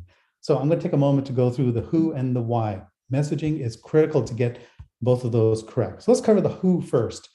The sentence I just read you talks about ambitious cardiovascular centers. How do you know what an ambitious one looks like? So it really starts with the ideal customer profile. And you all know this already. So ideal customer profiles are used by demand gen campaigns. They need to be externally validatable metrics or parameters that you can use to target a company. So firmographics, industry, the vertical, the geography, all these are sort of externally verifiable things you can find out. Ambitious, like how would you know if a firm is ambitious or not? That's a little subjective. Persona, the who also, we need to be identifying the specific stakeholder we're after. What is their job title? What's the pain point? Their personality type. So these 2 things are really the who. For core messaging, we got to get really rigorous and clear and specific around the who. The second piece that I thought was missing and where we as marketers really need to improve our game is why should someone engage? Now I'm thinking about content in particular, like assets. Why should we engage? We, the prospect. These are 5 of the most common reasons that there's engagement. This could be a like, a download, a share, a view, any kind of engagement. People want to learn something. Usually vendors tend to talk about speeds and feeds. Really what drives engagement and why a prospect would want to engage with you is they want to learn something. Maybe they want to be entertained. There's some fun movies out there, or TikToks and videos, which are entertaining, maybe informative, which is a 3rd reason. And then sometimes tools. There are customers who are interested in tools, not necessarily ready to buy your product, but there's some interesting tools that might help them evaluate. Sometimes these are benchmark assessment tools, or sometimes they may be a scorecard, things of that nature. These are really good tools that can help. And then the last reason that a prospect might engage with you is that they want a sense of community. Maybe you have customers you'd like to connect them with. That is super helpful, especially on social media. So the who and the why are really critical for slip up number one, unforced error number one, which is, can we just do a better job on the who and the why when we write any messaging? Start with the who, start with the why. Okay, let's move to number two. We have 5 to go, or 4 more to go. Content, content, content. Yes, we as product marketers, content drives is so important for everything, for demand gen and SEO and all that stuff. The problem is that sitting in my seat, we see a lot of tech companies just cranking out content. Sometimes it's the product management team, product development team that says, hey, marketing, we have a launch coming up. We need all these assets done in the next 30 days. You know, it's a checkbox approach, and not all these assets are going to perform. Some of them are just going to sit out there and nobody clicks on them, nobody downloads them, nobody views them. You know, that's really a shame. And the worst sin I find here, folks, is that the content being thrown out there doesn't have a theme. There's not an overarching campaign theme or a thought leadership, framework around the content. And that's super important if you're a prospect and you're going through the buyer's journey. All this junk coming at you makes no sense if they're unrelated. So I want to give you a real example. This is a kind of failure number 2. This is a real client of ours. We were brought in to just crank a bunch of content, which we did. We did 35 assets in 6 weeks, which is amazing. What's wrong with this picture? And you can see there's all kinds of assets. There are brochures and infographics and analyst briefs and brochures, etc., product videos. This is all good. The problem is that and we were brought in just to do the content development, not for strategy, content strategy. What would have really helped this is, what's the buyer's journey? Where do these content pieces fit in the buyer's journey? Why are they important? What are the critical metrics we're trying to drive? So again, this is sort of content mania, where be careful, be careful. Now, the counter argument is people will say, oh, search engine optimization, we need tons of content. That is true, but remember, Google search and these algorithms will pay an extra weight on engagement. Okay, so if these are assets out there, nobody clicks on them, nobody has backlinks, there are no refer backs, then you'll get punished from an SEO point of view. So throwing content out there is not that helpful. So what we recommend is, and all of you know this, I know you know this, I'm just providing a friendly reminder for 2022, let's step up our game on the buyer's journey. When you are thinking about content, be really clear on, why do I need this asset? Where does it fit in the buyer's journey? If it's awareness, for example, top of funnel, some of the things that we know work really well are thought leadership, things that, as I mentioned earlier, they're educational, they're informative, they're actually entertaining. Those pieces are going to get much more traction, engagement with your prospects. Further down the funnel, things like a product demo or explainer video makes sense when you're getting maybe closer to decision or consideration. There's some other assets, as I mentioned, benchmarks and scorecards, things like that could be really helpful for consideration, where you're helping the buyer make a purchase justification. There's some really good assets. So instead of taking my word, I wanted to share with you what the Content Marketing Institute did, CMI, last year, 2021. They did an awesome benchmark study. They polled lots of B2B marketers, and then they asked them for some data, like what B2B content is actually working. And when they say working, there's several performance metrics that are important here. So things like views, likes, downloads, shares, all those things. Those are, of course, social media. There's also gated assets that are being tracked. So the content marketing benchmark study here that was done last year, they found that, and they literally did a Pareto, they did a ranking from top to bottom. And what they found out is some of the top performers are virtual events. Now, these are virtual events that are more industry type events, that are more educational, informative. Think of things like Gartner analysts or symposia. Those kinds of events are very well attended. Today's Product Marketing Alliance is a great example of a virtual event, right? And there's amazing engagement and participation today. So virtual events that are industry oriented, not vendor. So on the right-hand column, you can see there, I have live stream content. That tends to be vendor specific. Those don't do all that well. So that tends to be on the bottom of performance. Webinars are cool. Research reports are super popular. That means industry, maybe it's an analyst sponsor like a Forrester, IDC, those kind of analysts, or your own research firm that is commissioned to do a study that is thought leadership, again, educational. Blog posts are really well consumed. All of these are the top performers. The bottom performers, not surprising, print, not too hot these days. Personally, I was very surprised about podcasts. Gosh, I thought they would for sure do better. I also was expecting to see videos. Videos turned up a little bit more around, virtual events, and they were kind of ranked in the middle, by the way, of the There were about 30 different assets from top to bottom. The videos were kind of in the middle in terms of usefulness. They were good, they're just not great. Some of these are greater ones. So those are, some data points I wanted to share with you. And then what would really help for when you're creating content, please take a moment to do a creative brief. It doesn't have to be hours. We have one, it's called an Aventi Creative Brief. I know you can't see this tiny little print here. What a creative brief will do, and this is something I absolutely strongly recommend before you do a video, before you do a product explainer video, before you do a white paper or an ebook or infographics, take a moment. This should take no more than 30 minutes, folks. Take 30 minutes and create this little or fill out this form. And the form is going to focus on the things that we've been talking about. For example, the who. Who exactly are you targeting? The ICP, Ideal Customer Profile. You can see that here. We also, in the creative brief, I would recommend getting clear on your persona, the target persona. It's not enough to say the CIO or the Chief Information Security Officer. Well, let's dig deeper. Which industry? Is it financial services? Also, what is their profile of this individual? The CFO office tends to value numbers, quantitative figures, whereas maybe HR will be a little less interested in that. They may be more interested in employee engagement and other more exciting factors than just purely quantitative. Okay, so persona will be important. The third thing we just talked about a moment ago is the emotional labor. Think about why do people click on videos? Why do people click on TikTok? Why do people click on certain LinkedIn posts? They do it usually for an emotional reason. There's something that caught their eye. Now, of course, some of the big social media platforms are using that to feed you content that they know is, clickbait. I'm not necessarily saying that. What I am saying is in your creative brief, really call out the emotion. What are you driving for? In the case of cybersecurity, one of the emotions we hear a lot is fear. Now, you don't want to go frontal fear selling, but are you worried about ransomware, malware? Are you worried about a breach? And again, I'm not saying use those words, but you're aware that the IT security leader is absolutely concerned about a breach. They don't want to read about or have a board member, tell them, look, what's your plan to mitigate this breach? So emotion, maybe it's fear, maybe it's aspirational, maybe it can be very inspiring. Some of the best engaging content is highly inspiring. It's painting a vision of the future, and to be part of that. In the HR world, there's this idea of elevating HR and I don't mean to pick on HR today, by the way. In HR, there's just a lot of focus on uplifting and more encouraging kinds of emotional appeal. The same is true even in cybersecurity.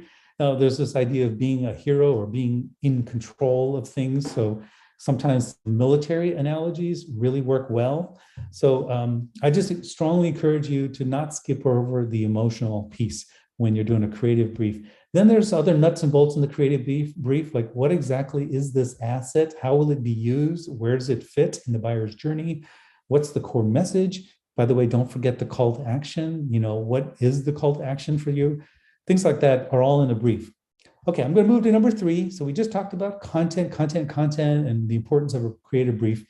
I'm going to move now to the sales audience. We as product marketers, we own the go-to-market, and the big part of the go-to-market is sales.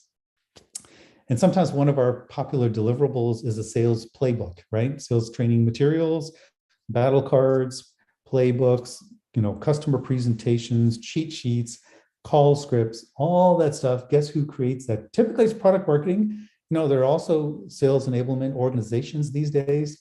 I am showing you an actual real live client of ours, in the past, and this is the sales playbook that they had. And you can see in here, this example screenshot, I have 3 particular kind of pillars to the messaging. One is simple, fast, effective cyber attacks, protection against cyber attacks. 2 is set up in minutes. 3 is cloud ready. Now, why do I consider this wrong? It's not horrible. It's kind of generic. The biggest issue I have with this is, guess what? Virtually all cybersecurity companies talk about these things. So there's no differentiation. There's also no proof points in here. There's no claim that is bold, that's assertive, that's really stands out from the noise. Cybersecurity companies all generally are cloud companies these days. They have to handle on-prem and cloud. So nothing new there. All of them talk about protection against cyber attack. So if you're going to do a sales playbook, do your sales folks a favor by giving them something that is really specific, that's differentiated, that helps them stand out from the crowd that they're fighting up against.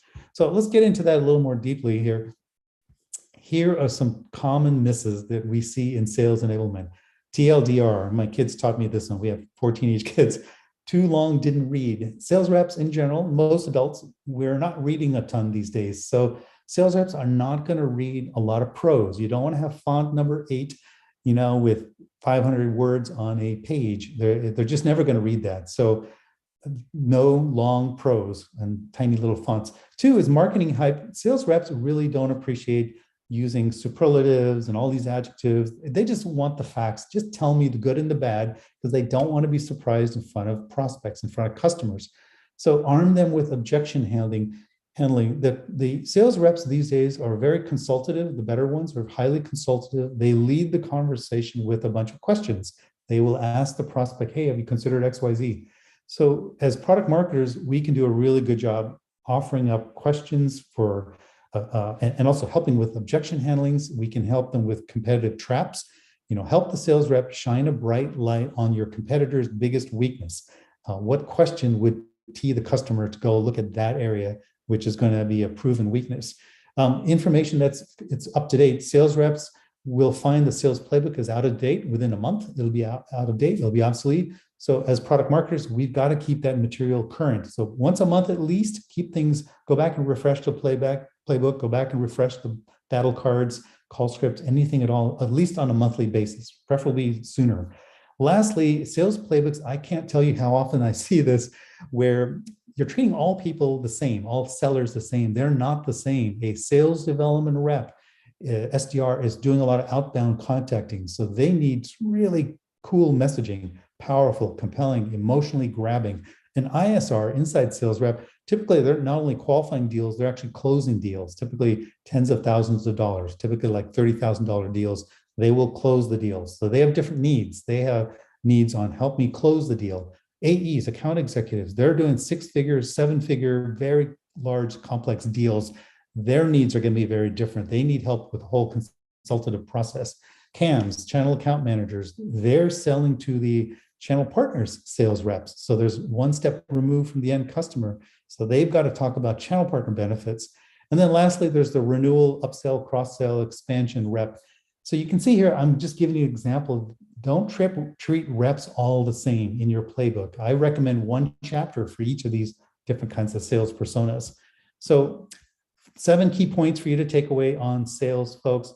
I'm going to quickly go through the 7. This is like your checklist. So before you create a sales playbook, make sure it's scannable content, really bullet point. Make sure you've got discovery questions to help the rep ask these questions. The rep needs to be able to know how to answer the 3 famous whys. Why? Why our product category? I'm a technology vendor. Why us? Why now? And why us in particular? So you've got to arm the sales reps with the answers to the 3 most important whys. Objection handling, we talked about. Setting traps, we talked about. Make sure the content is current and up to date. And then that there's a clear call to action. Most salespeople have a sales process they're taking the buyer through. There's a buyer's journey, typically 4 or 5 stages in your sales playbook and sales material. Make it clear what stage. If it's sales first discovery meeting, the objective is to get the technical deep dive meeting, for example. So call out the calls to action. Okay, next couple of ones we're going to touch on, missing things that are amiss in go-to-market. I'm switching from sales now to social media. Here's an example of social media that is really off track. So you can see this is an actual client of ours, and it's advertising. It's just advertising. It says Data Privacy Week, privacy is a superpower, harness it with client name. So the problem with this is this, and everyone advertises, that's totally fine. Just don't expect much engagement. So what would be a lot better, social media is social for a reason, right?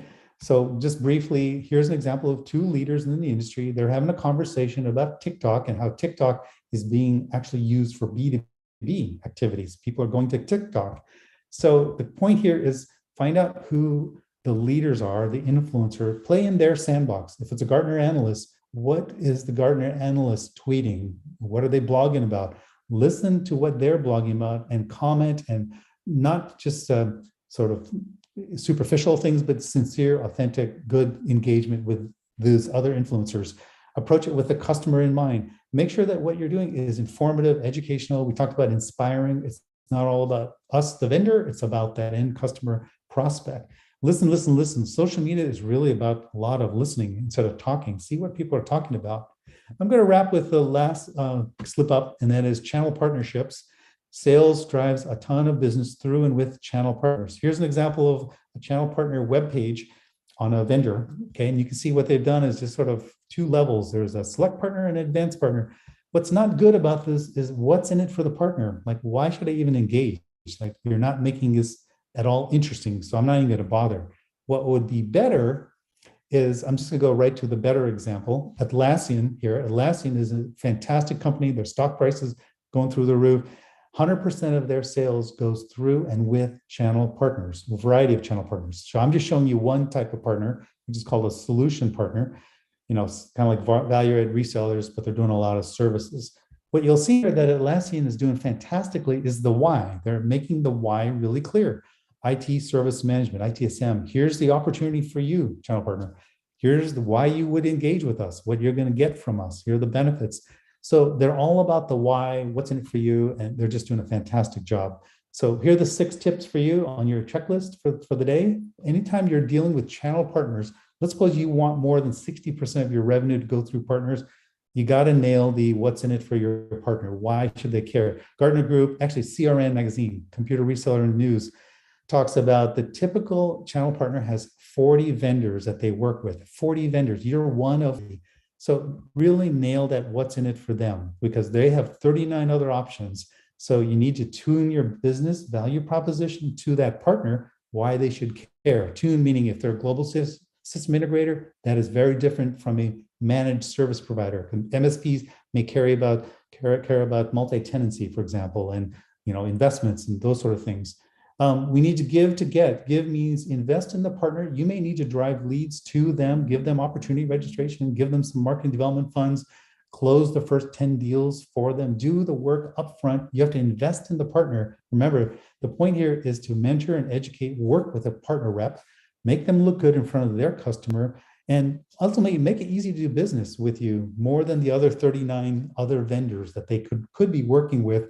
If you provide mentoring, education, leads and sales support, they're going to go to you if it's a faster sales cycle's faster. They have a really good partner that's supporting their sales process.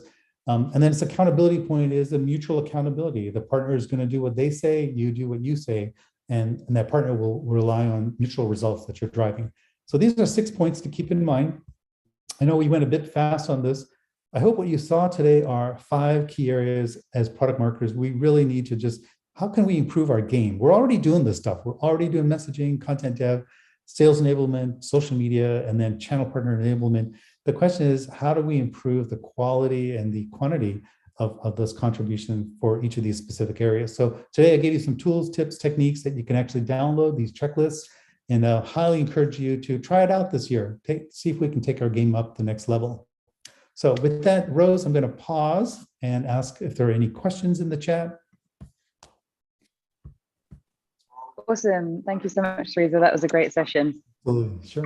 So we have a few questions that I would love to get your opinion on. First of all, I know you're talking a lot about content and socials, and sometimes it can be argued that kind of more content equals better SEO performance. How would you kind of counteract that, I guess, when a PMM's already tasked with creating quite a lot of assets? Rose, such a great question. You're right. If I'm a product marketer, I'm probably getting pushed to crank a ton of content out. And one of the arguments is search engine optimization. It's true that content it feeds SEO. However, if you look at the Google Analytics and search engines and how they work, they reward engagement. So if you throw content out there and nobody's linking to it or referring to it or liking, downloading, sharing, viewing, engaging the content, then the search engines aren't going to particularly place a weight on that in terms of page rank, in terms of ranking results. Maybe even paid search is the same thing.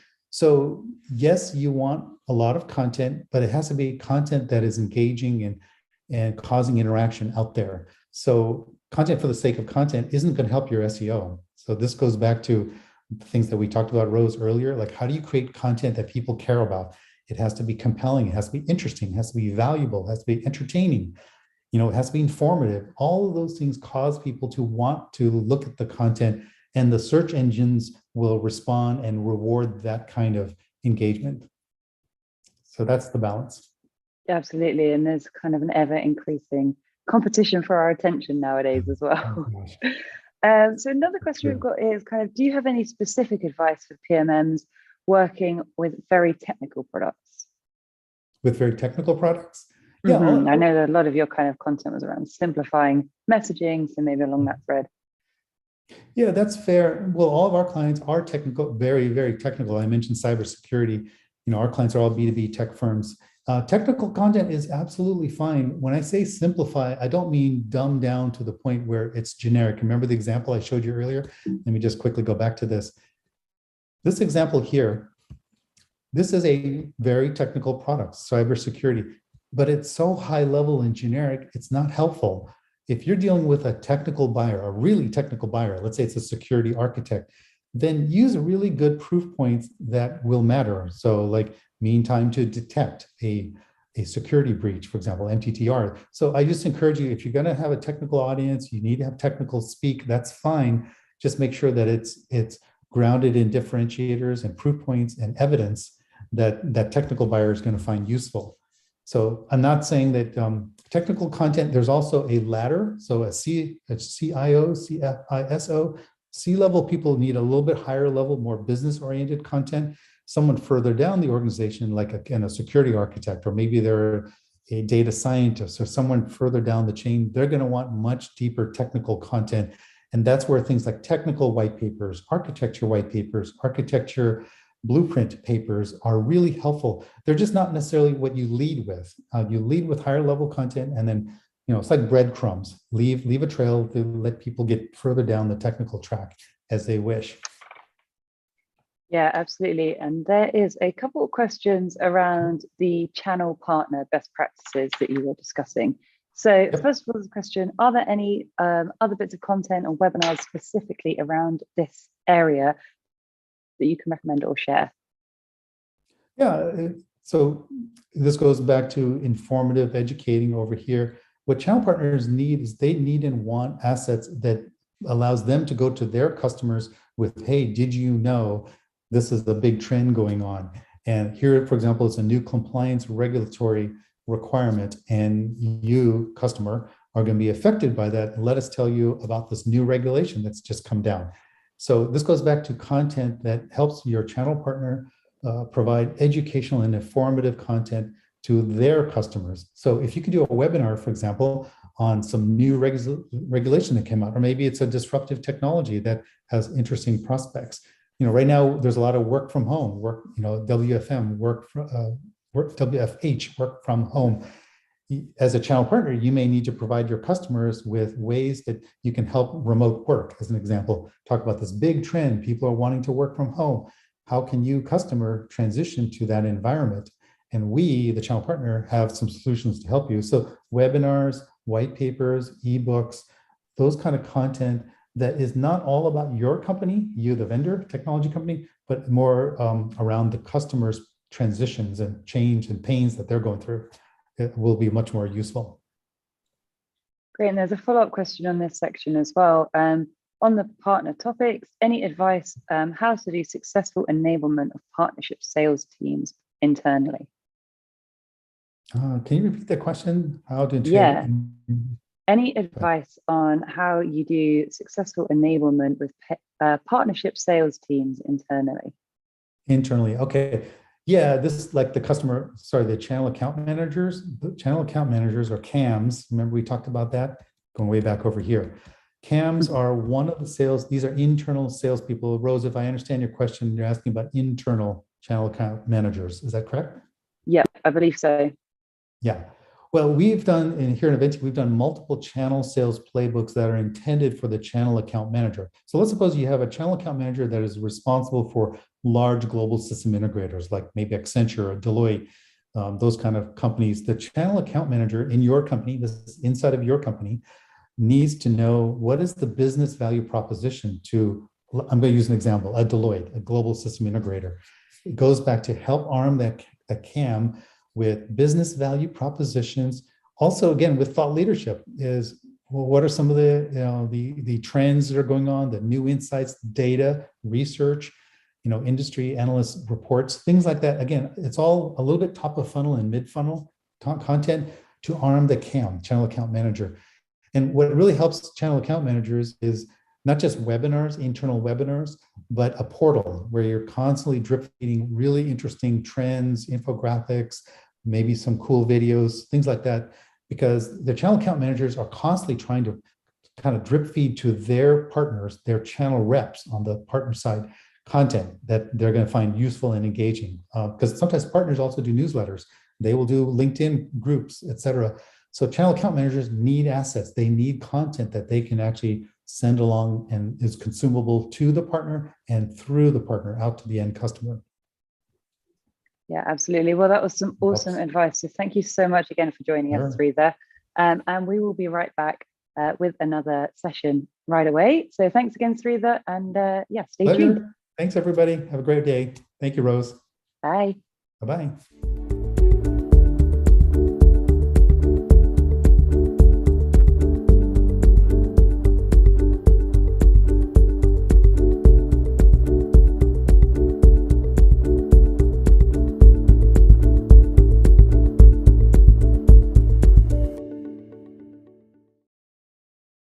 Hi, my name is Kim. We're going to be talking about better communication in 10 minutes, and you'll have some actionable tips and tricks that you can take away to get better at communicating with anyone about anything.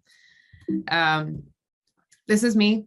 I'm Kim Pfluger. I'm 5'6". My pronouns are she, her. I've been a PMA ambassador since 2020, and I'm currently the product and lifecycle marketing director at Splice.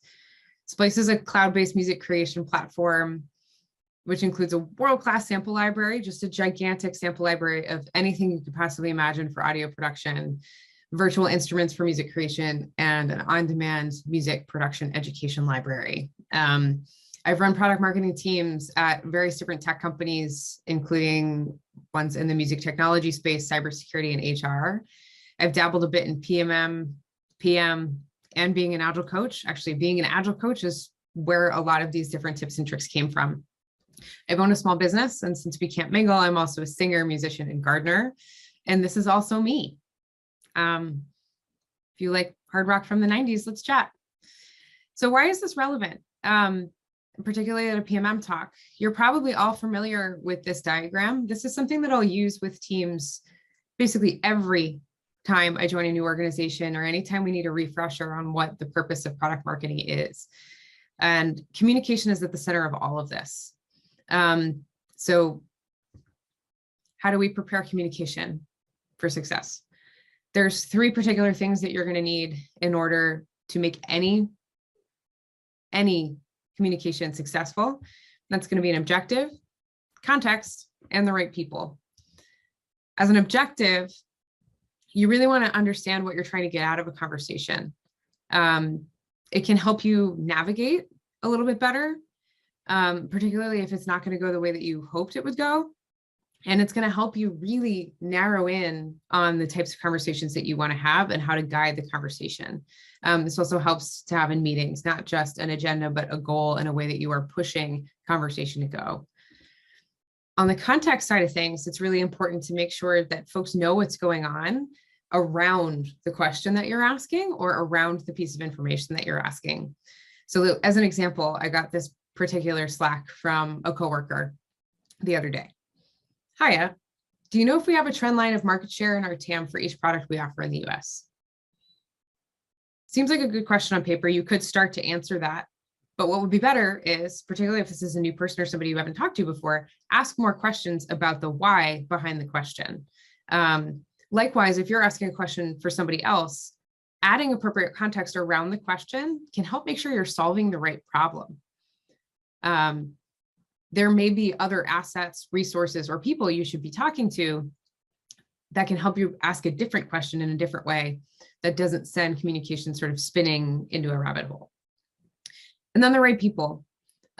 This seems pretty commonplace, but if anybody's ever been a part of a project where you're running in a direction and you've got all your team members and you're all psyched, and then legal You just hit the legal wall.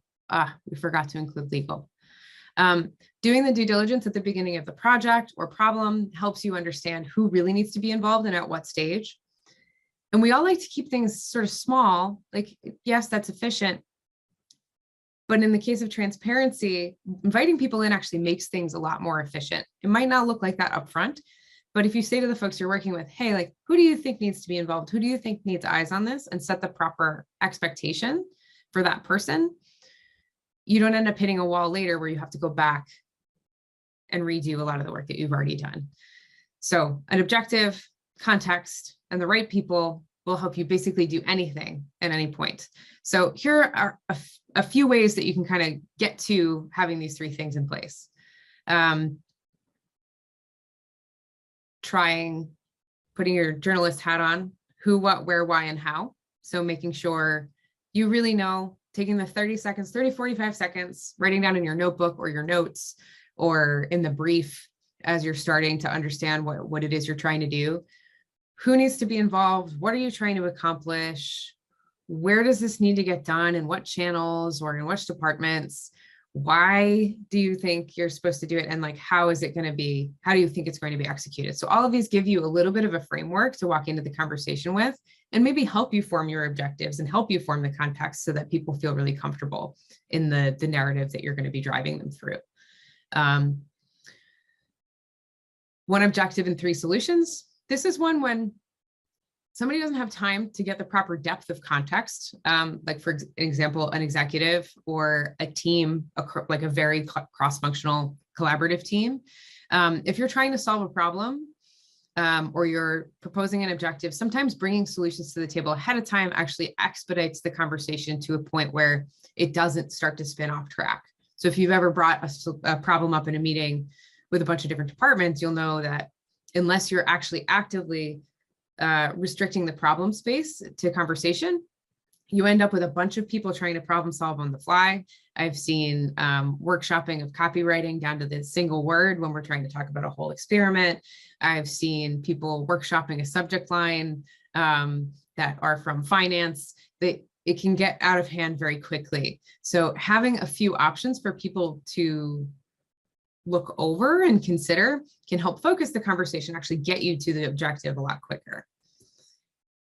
Trying the 5 whys is also a really good way to solve the root of a problem, particularly when there's a misalignment across team members. So in this particular case, if we look at a PM, a PMM, and a product designer, you might start with, why don't our users like our product? It's too expensive, it's hard to use. Well, why is it hard to use? Well, there are a few bugs, but mainly the UI is crowded and some of the icons are confusing. Why is the UI crowded? We're trying to do too much in the area of the product. Well, what's the goal of this area of the product? And at that point, you have a kernel to really start the conversation at the root of the problem rather than trying to problem solve at the top. So this is a really good one to use when there's a little bit of ambiguity or you have disagreement among team members. Last one is a clarity summit. If you have a lot of ambiguity around a problem, particularly a customer problem, throw everybody that touches that problem across different functions in a room and talk about it. Sounds expensive. It's usually expensive as far as a meeting goes, but what will come out of it is a particular direction to head and an acknowledgement of the problem or problem area that you need to go solve. This is my favorite one to use, particularly if there's misalignment around a go-to-market plan, or if there's misalignment around creative, or misalignment around how a ticket is written. This is a really great way to do this. Splice has recently done this for our lifecycle function, where we're looking at the customer journey from start to finish as a group. Expensive? Yes, but it's been paying dividends in improvements to the product that make the customer experience a lot better. There's a few things that you need in order to create trust and safety in a room to talk about some of these things more effectively. So setting those expectations up front and making sure that people are comfortable is really key. This is harder if you're new to an organization, but over time will get easier and easier, particularly if you're consistent with these things. So one is ground rules. So at any meeting, particularly with 4+ people, it's really important that with your agenda and your objective, you set some ground rules for people, just like a little bit of structure. some bowling bumpers for them to understand what behavior is expected and what topics are okay. So in this particular case, an example of a ground rule might be something called shenanigans, where if you get off topic, anybody in the room can call shenanigans. And we've given people the opportunity to call shenanigans on other people. And because we've all agreed that that's a ground rule, we can pull it back to the conversation at hand. Parking lot, the other topic for another day. Yes, and is another ground rule. So to keep things moving, particularly in a brainstorming session, you want to keep things moving forward. If you put an idea out there, a team member puts an idea out there, and somebody else says, no, we can't do that because of this, it shuts down conversation. And it probably shuts that person down from contributing anymore. So if you have a yes and ground rule, that person's response can be yes. And I think if we did it this way, it would be more effective. Or yes, and I like that idea. We could try it this way, or state your own idea. And then the other part of ground rules that's important is asking people if they have ground rules they'd like to propose that would make them feel safer in the room. Most of the time people don't. But in the times that do, they're usually very appropriate, and they will make that person feel like they're participating. They'll make them feel like they have a share of voice, and the meeting generally will have a greater level of psychological safety. Tiebreakers are a huge thing. So PM, PD, PM, M, like, what are we going to do with this feature? What are we going to do with this experiment? And you got a lot of opinions going on. You're in a stalemate. My favorite tiebreaker of all time is the customer decides. Do a user interview around the problem. And then there are two that are a little bit quicker than that. If you don't have a robust user interview process in your organization or customer practice in your organization, one is it good enough for now? And is it safe enough to try? And if not, why? And then solve those problems first before you actually move forward with what you're actually talking about. So these can be helpful questions and prompts when you reach a point where you can't pass. And then creating trust and safety with individuals. So one-on-ones are also really important elements to what we do. We have to collect a lot of information. We have to aggregate. We have to align. We have to make sure everybody's on the same page. And a lot of times that includes a lot of one-on-one conversation. You're all probably very aware of that. Couple gotchas on this one. Making level eye contact really feels and gives people a level amount of power in a conversation that makes things feel more safe.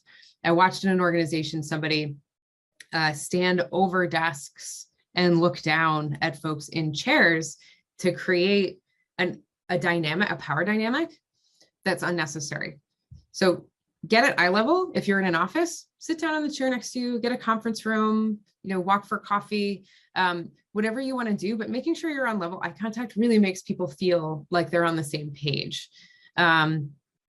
Obviously, in a world full of Zoom meetings and our remote work, there's a few different things that you can do on Zoom. One is being distraction free. So lean forward a little, use the speaker view. So make sure they're really big in frame, put yourself at the top or hide your view and make sure that you're leaning in and your hands are visible so they know you were doing nothing but listening. Really important that they understand you're not doing anything else except for hearing what they have to say. And then lastly, asking for help. This is a hard one. We're supposed to solve problems for people. We're supposed to align and engage and activate. And sometimes asking for help is the best thing that you can do to strengthen a relationship. So you might know how to do something, but if you have somebody on the team that you have a particularly difficult relationship with, or somebody who you don't really know that well, getting to know them and then asking them for help actually creates a vulnerability and starts a relationship and a dynamic where you can support each other throughout. So these are, in about 12 minutes, the tips and tricks I have for helping PMMs get more effective at their communication within an organization. I'm really excited to talk to all of you on the PMA Slack and on LinkedIn about what your communication tips and tricks are. Let me know what's in your toolbox. This has been really fun. I hope you have a great Product Marketing Misunderstood.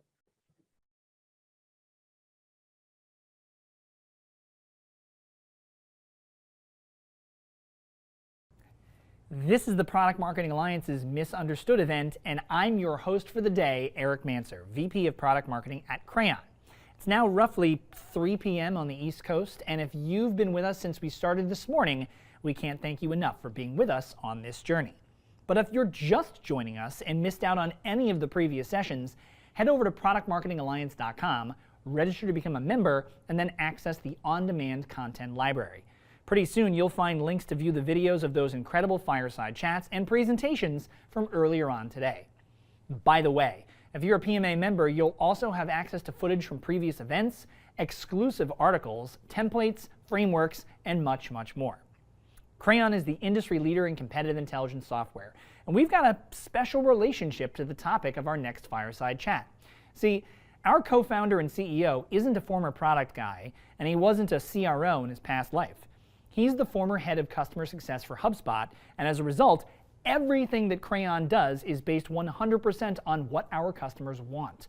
Like so many other companies, including the team at Intuit, our next presentation team, we are certifiably obsessed with our clients.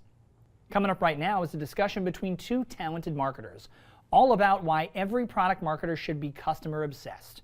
From Intuit, please welcome the Group Manager, Marketing Craft Development, Mos Okaji, and the VP Marketing for QuickBooks, Catherine Crevels.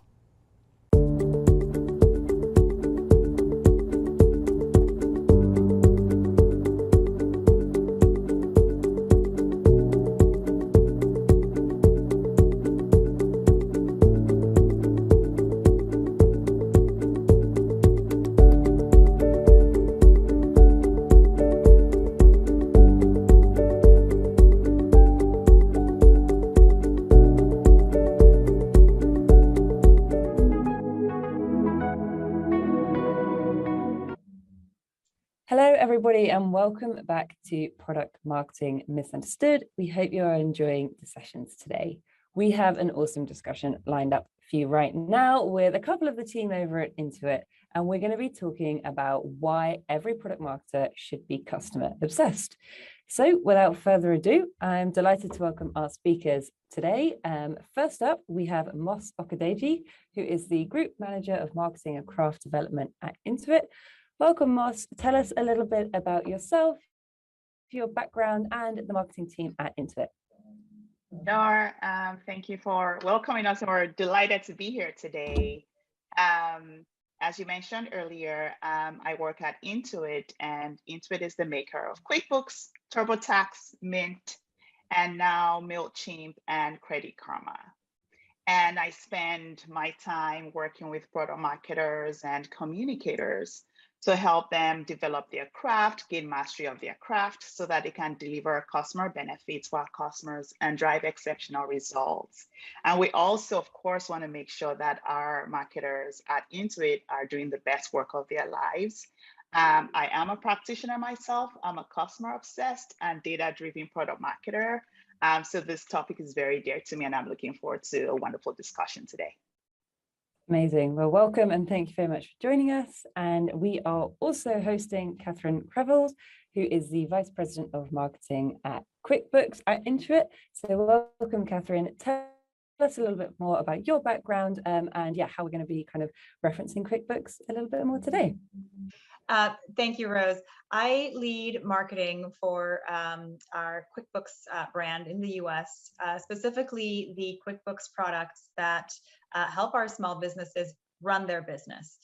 So if we think about products like how small businesses get paid, how they pay their teams, how they get access to small business loans, things like that. I've been at the company for over 10 years now and have really grown through the ranks of marketing, been mainly doing product marketing there. So very excited to share some learnings and experiences, for others if it can be helpful.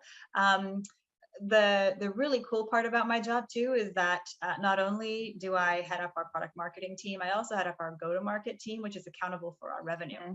And so the tie between product marketing and actually business growth outcomes is something that is super energizing to me. And again, something that we'll try to make clear in the course of this conversation. So super excited to be here, coming to you live from San Francisco. Amazing. Thank you so much for those introductions. We've got a lot to chat about today, so we will dive right in. So first up, it would be great if you could share with us How do you define customer obsession, and why do you think that every product marketer should know about it? Sure, I can take that one. And again, Moss will be tag teaming throughout. So anytime, feel free to chime in. So customer obsession really is at the root of Intuit's culture. Every single person of our 14,000 folks around the globe are obsessed by what our customers need and want, and trying to win them over and delight them in everything we do. We've defined that internally with a couple of areas. So the first one is we fall in love with a customer problem. Sounds very simple, but as in any pieces of wisdom, you know that that's not always so easy. We tend to sometimes fall in love with our solution or with the product that we're building, but we really try to keep grounded and fall in love with the customer's problem. Second is, for that problem, we aim to deliver unrivaled customer benefit in that, with the broader goal of delivering on our company's mission, which is to power prosperity around the world. So unrivaled customer benefit on that customer problem, not the problem we're solving.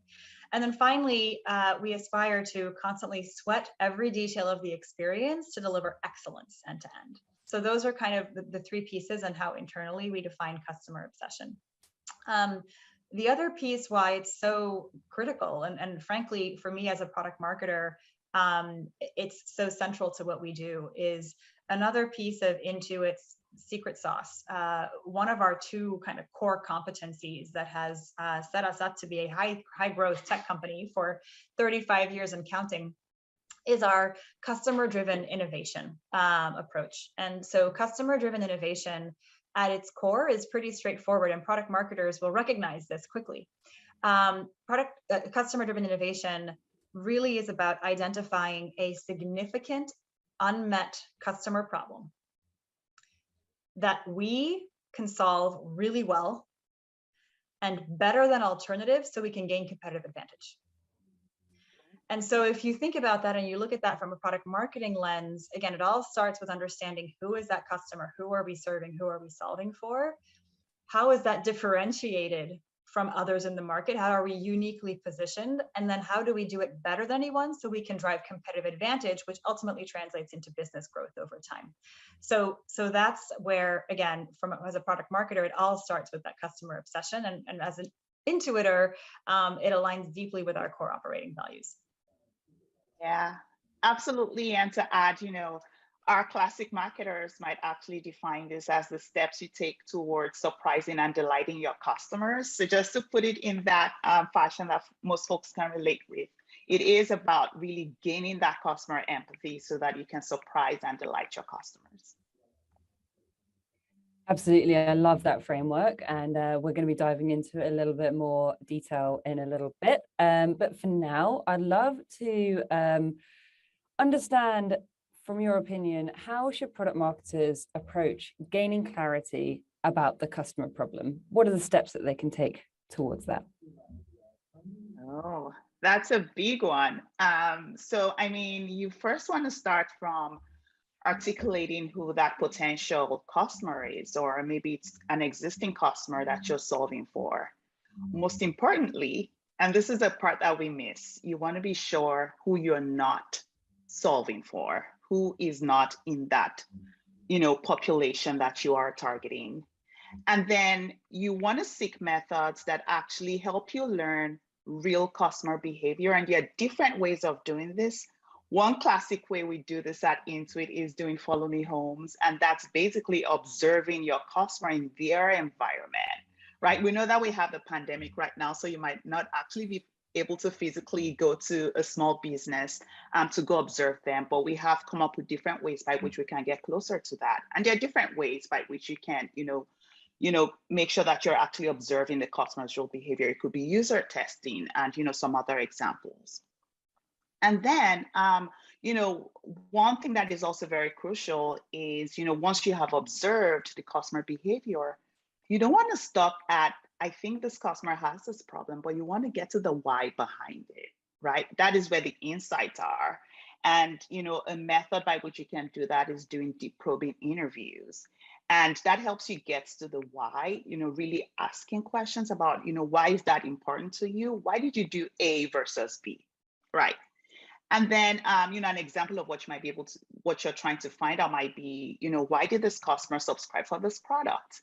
And maybe it is that they actually unsubscribed and you want to find out why they did it. And then now that you've done it, one very crucial step is aligning on what that customer problem is with your cross-functional team. And we do this by, actually articulating it in a customer problem statement. There are different ways by which different marketers, product marketers, or, even product managers would articulate what the customer problem is.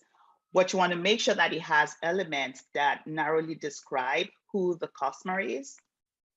You want to make sure that, you understand what the desired outcome of the customer, like what are they solving for and what is the end state they're trying to get to. And then what is getting in their way, right? There has to be a tension there. I want to do X and Y, but something is getting in their way. And then, from there, you want to make sure that you understand the root cause, like why is that happening? I'm not able to do this because of X, Y, and Z. And then lastly, how does this problem make the customer feel? What is the emotion? Are they frustrated? Are they sad? Are they overwhelmed? So those are, some of the examples and a simple framework by which you can make sure that you articulate your customer problem and actually be clear about what you're solving for and what you're not solving for. And I'll let Catherine share some examples about how this comes to life, with her team. Happy to help. I think let me start with an example kind of central to or core to QuickBooks. So for those unfamiliar with QuickBooks, QuickBooks is the leading small business accounting solution for small businesses around the world. And since then, we're not just accounting anymore. We are a platform of a whole host of solutions. When we think about accounting, the customer problem here, you could say on the face of it is, well, it's doing the books, bookkeeping. Big surprise, no one wakes up to do the books. No small business got into being a small business to actually do bookkeeping, except for bookkeepers and accountants, who we love. We really dug deep to understand, like, underneath it all, what are you trying to do when you're doing the books? And we found that there's actually 3 real benefits we can promise a customer that address their problem. There's complete confidence. Very often the books are a manner to keep things organized and in check and knowing that things aren't going off the rails. So that complete confidence is an underlying problem. Second one is smart money decisions. It's smart money. It's I don't know where the money in, the money out, am I owed? Do I owe? Help me keep track of that. So being able to make smarter decisions on your money. And then finally, smarter decisions in general. Can I take on this new project? Can I hire this new employee? Should I take that investment? Do I have the cash flow to support? And so again, the deeper problems that small businesses have when it comes to accounting is not I need to do the books, which is the what. The why is I need complete confidence. I want to be able to feel empowered in my decision making. And so that's an example. I'll share one other example. In our lending business, so small business lending, huge need in the small business space. And so, yeah, obviously the what is I need to be able to get a loan. So there's lots of innovation happening on how you get loans, how fast you get them, how fast you can apply for them, how fast you can get a decision on them. Is it with collateral, without collateral? Lots of different what's. When we really unpacked and understood the why in the lending space, what is the real customer problem there? It came to something deeply emotional, which is the customer problem of feeling like they are unseen for the entirety of their businesses. For a small business owner, their business is an extension of who they are. It's deeply personal. And yet when they went to apply for a loan at a bank, they were looking at 3 ratios, right? Like their debt service ratio, their cash on hand, and like whatever, some statements from 3 months ago. And they felt like, but I have an MBA and I have 15 years of experience and my wife has a really good paying job and I have this customer that's going to sign me next month. But nobody takes into account any of those pieces to understand whether or not a small business is creditworthy. And so being able to build an experience and a product and frankly a risk model and a loan product that pays off on we see you for who you are completely and we give you credit for your entire business was a very differentiating value proposition, which came from the fact that we dug deeper and understood the why behind the need in the lending space. So that's another example. Yeah. And then to add to that very quickly too, this is one example I like to talk about a lot. And it is for, our employee management solutions, one of the products in there. And what happened was that this was a mature, part of the business, and one where we were not, seeking significant growth. And frankly, we were not, adding customers at the rates that we thought we would be adding customers. And I was, giving an assignment, to manage this portfolio. Catherine remembers this very well. So what happened was, we started losing customers on one of the products in this portfolio. And the immediate reaction that, product marketer might have is, how can we acquire more customers? But because of customer obsession, it was really about going to talk to customers that we were not retaining. Like, who are the folks who are leaving and why are they leaving? And this presented like a whole bunch of insights that we had not realized and would have changed the trajectory of this product portfolio. But, we were able to articulate what the customer problem was. One of the things that we're actually solving for is that, I don't want to go to jail. I want to make sure that I'm doing my payroll taxes well. That is not obvious. I only have 1 or 2 employees. However, I am willing to pay a premium to have someone else do it. I want to outsource it. We could have made the, assumption that, these small businesses would actually want this particular product in the portfolio, right? Because they only have few employees and their business maybe is not as complex as those who have 5+ employees. But it was not the case, right? So that's why it's really important to make sure that you have clarity around the problem and that you get your cross-functionals, across, aligned on the problem as well. And, this actually unlocked growth for this mature business, and it's one that has been growing year over year and adding revenue to our small business portfolio. So just wanted to add that very quickly about how important this can be. No, absolutely. I think those examples really bring to life that idea of like obsessing over that customer problem and then that being the root cause of kind of every action that you guys undertake to serve that. Awesome. So looping back to your customer-driven innovation framework that we were referencing at the top, what do you mean when you say the problem should be a priority for the customer that is unsolved by existing alternatives? Yes. There's obviously the obvious or quick answer to that is, if the problem isn't a priority to the customer, or if it's solved already, then there's no opportunity for growth. And we are all about finding growth, right? So that's the obvious answer. And the opportunity really exists when you're able to deliver on that customer problem, or another way to say is unmet need, through a dramatic improvement to their lives. That's really when they'll take note, when there's obviously revenue growth opportunities involved, but also word of mouth and delight and referral kind of takes off. So that's I think the obvious answer. There's a topic that I think lends itself well here if we think about how things are solved by alternatives. It's super important to understand what the customer's consideration set even is in this problem space, right? And this comes up so often when I'm having, discussions with my product partners. We're a fintech company. We look at other fintech players and we're comparing, capabilities and features and functionalities all the time. It's kind of a race to the top in terms of who has the best AI or the best machine learning, at any given time, which is absolutely where it's going, and we continue to invest. However, it really helps be clear on the customer that we're obsessing about. Ultimately, how are they making decisions, and who are they even thinking of when they're thinking of solving this problem? Because we need to get into their head at that point in time and meet them where they are with the people that they're considering to solve the problem, and then differentiate there, right? And so an example is when we think about again, our core accounting product.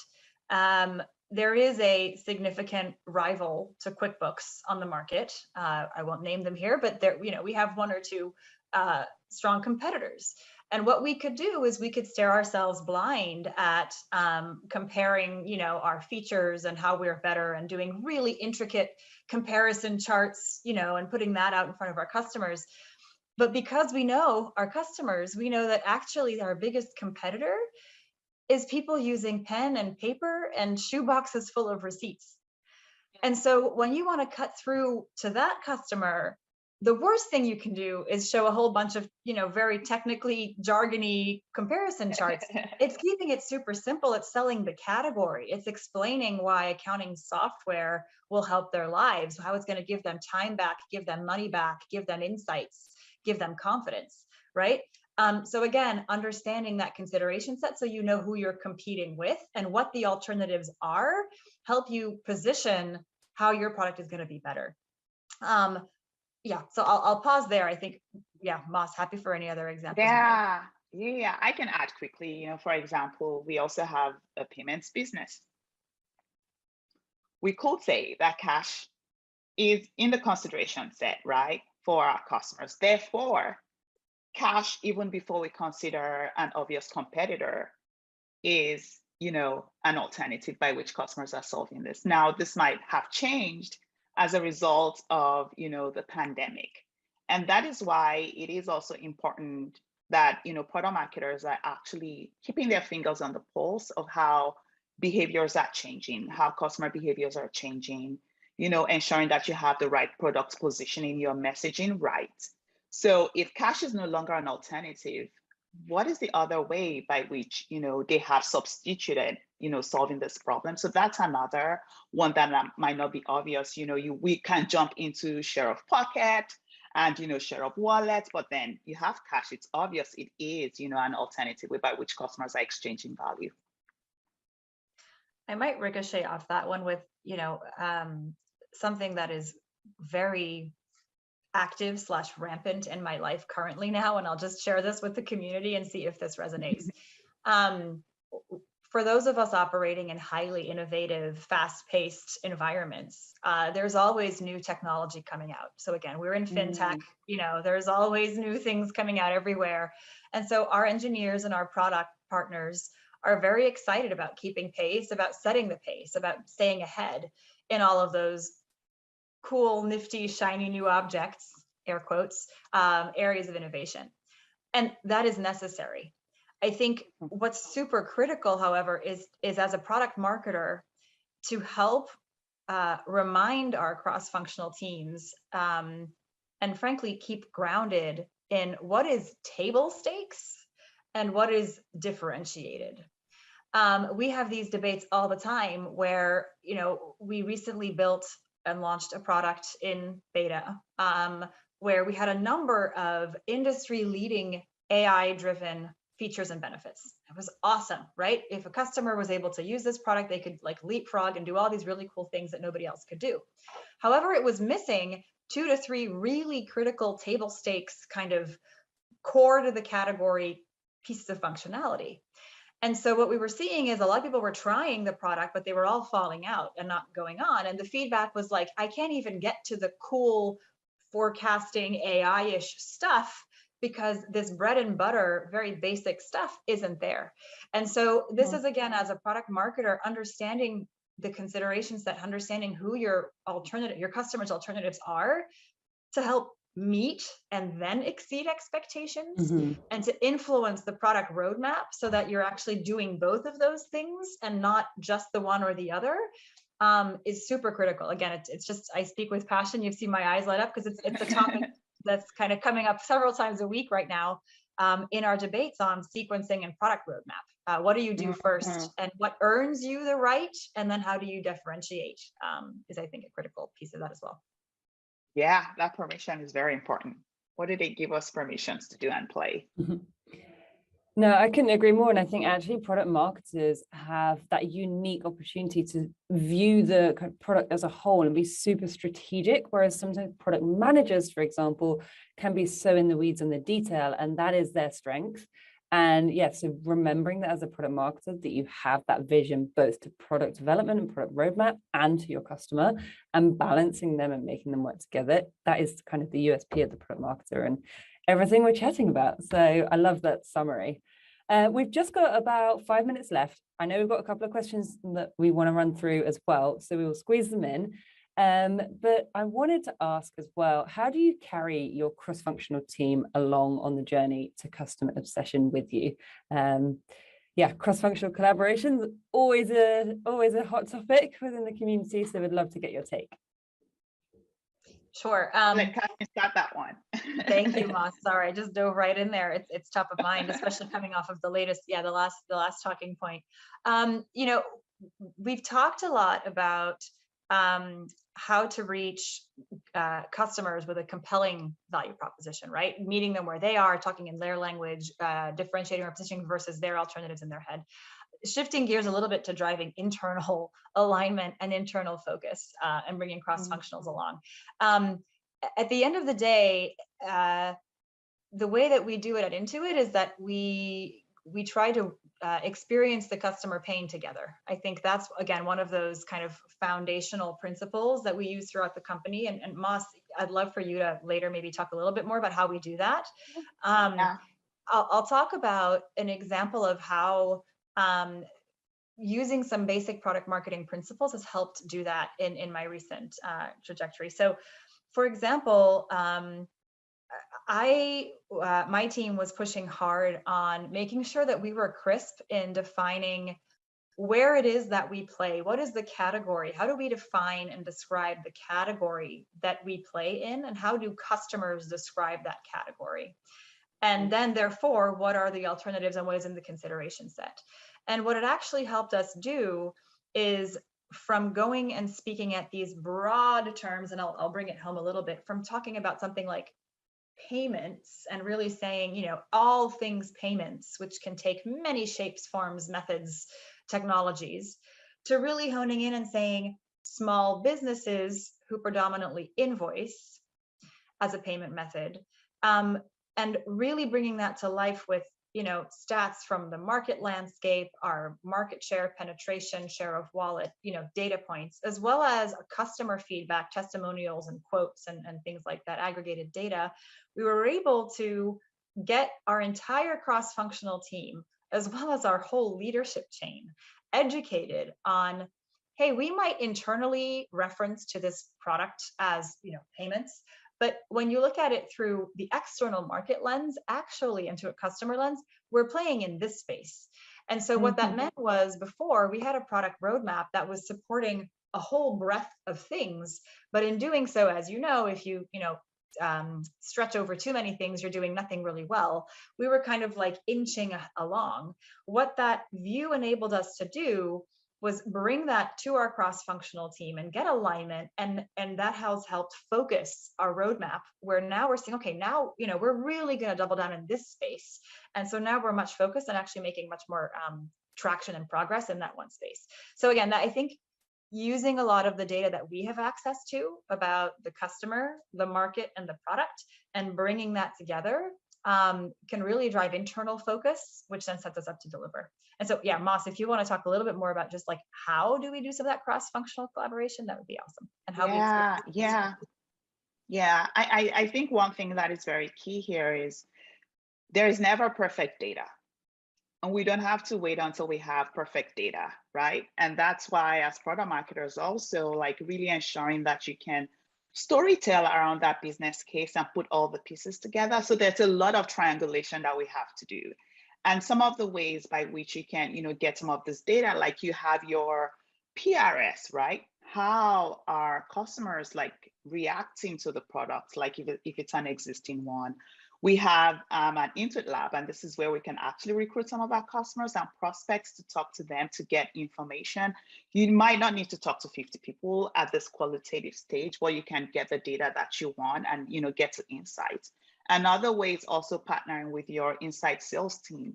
They are talking to customers all the time.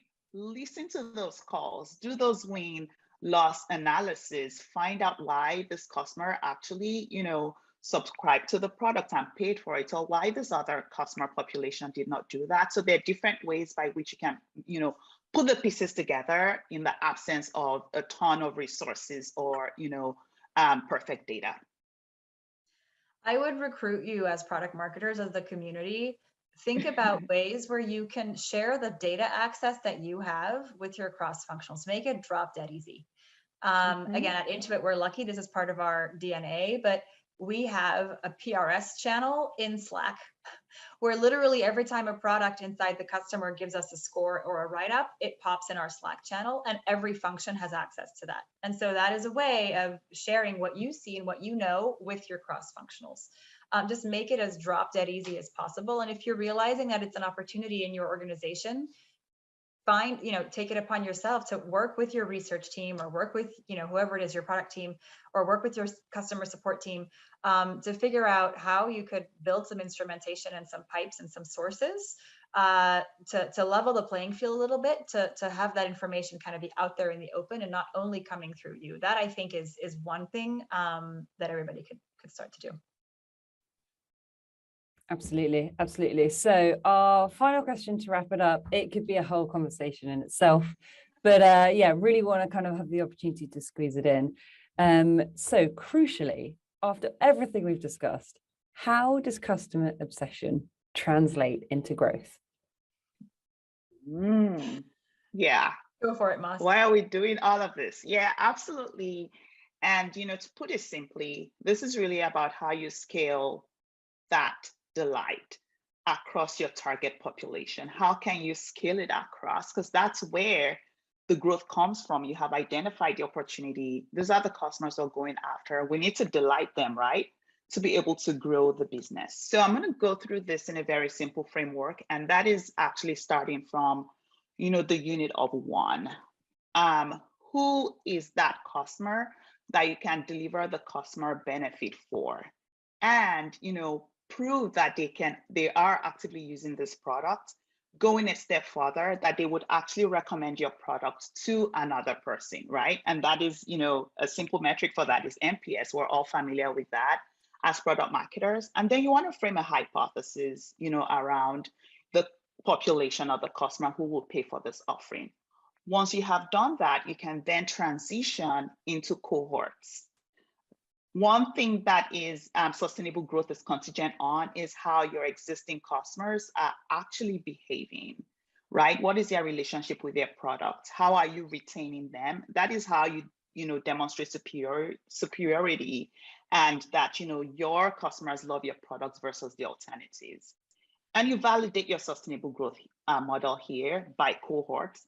This cohort is behaving this way versus that other cohort. And then we're moving into the growth stage of really adding a ton of customers. And this is where you aim at increasing the penetration, relative to the addressable market. Because obviously you might have identified the universe that you're going after, and then you want to make sure that you're putting a dent into that. You want to gain market share versus alternatives. That shows that you can actually add customers. You also want to validate the ability, in this stage, that you can be profitable, you can, grow revenue with scale.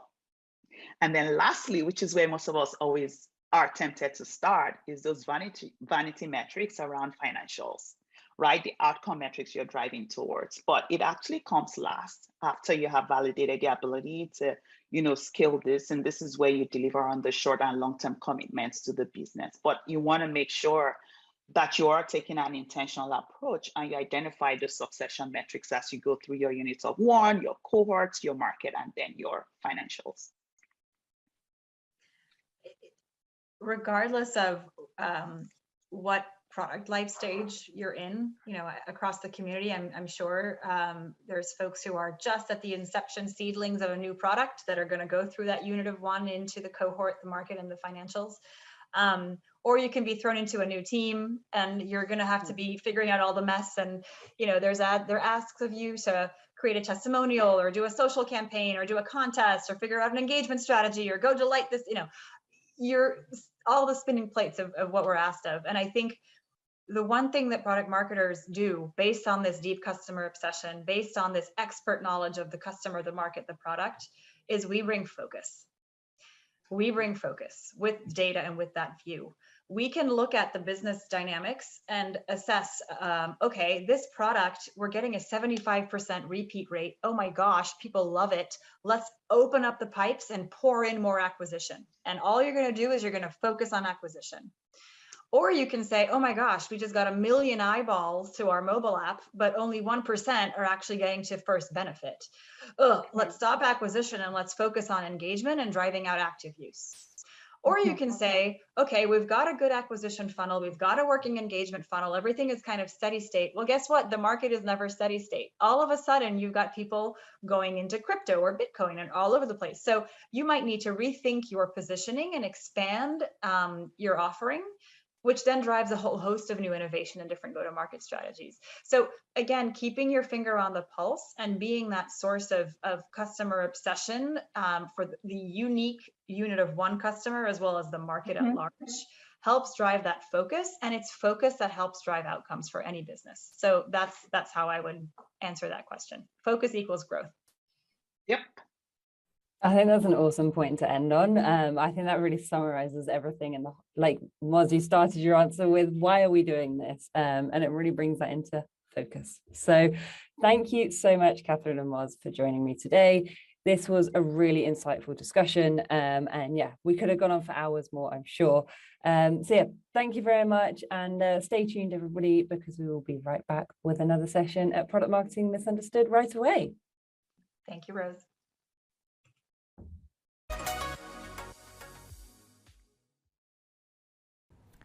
Hi there, Eric Manser here, VP of Product Marketing at Crayon and your host for the Product Marketing Alliance's Misunderstood launch event. Coming up next, a presentation that covers a topic that's, well, it's gotten quite a bit of attention over these past few years, this concept of product-led growth. My company, Crayon, has delivered the industry-leading competitive intelligence software product, and we have since our inception back in 2016. Our customers use our tool set to track and analyze important information about their rivals and disseminate that data to teams all across their organization. It's a pretty powerful tool, and it's one that's used by hundreds of large and mid-sized enterprises all over the world. But there's a common misconception about product-led growth, and it's that it has to be either led by your growth or your product team. But there's a case to be made that marketing can use the product as a driver of customer acquisition. And here to make that case is the head of growth and operations at Novatic, with a talk called Incorporate Product-Led Content at Every Step of Your Marketing Funnel. Please welcome Natalie Marco-Tullio.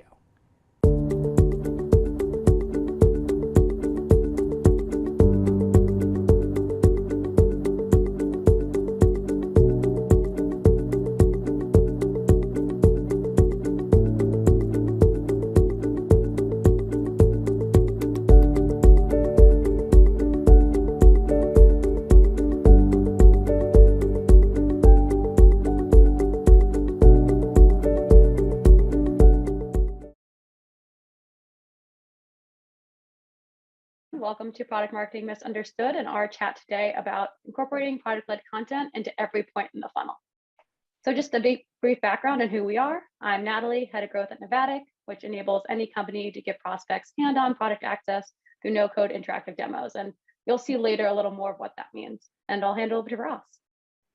Hi, how you doing, everybody? Really excited to be here. My name is Ross Cranwell. I'm the CEO of Milk Video, and Milk Video helps marketers turn long-form content into short-form, engaging videos. So companies are turning webinars and product demos into short-form content to share on organic social, paid social, and on anywhere throughout the funnel, as we'll see in this presentation.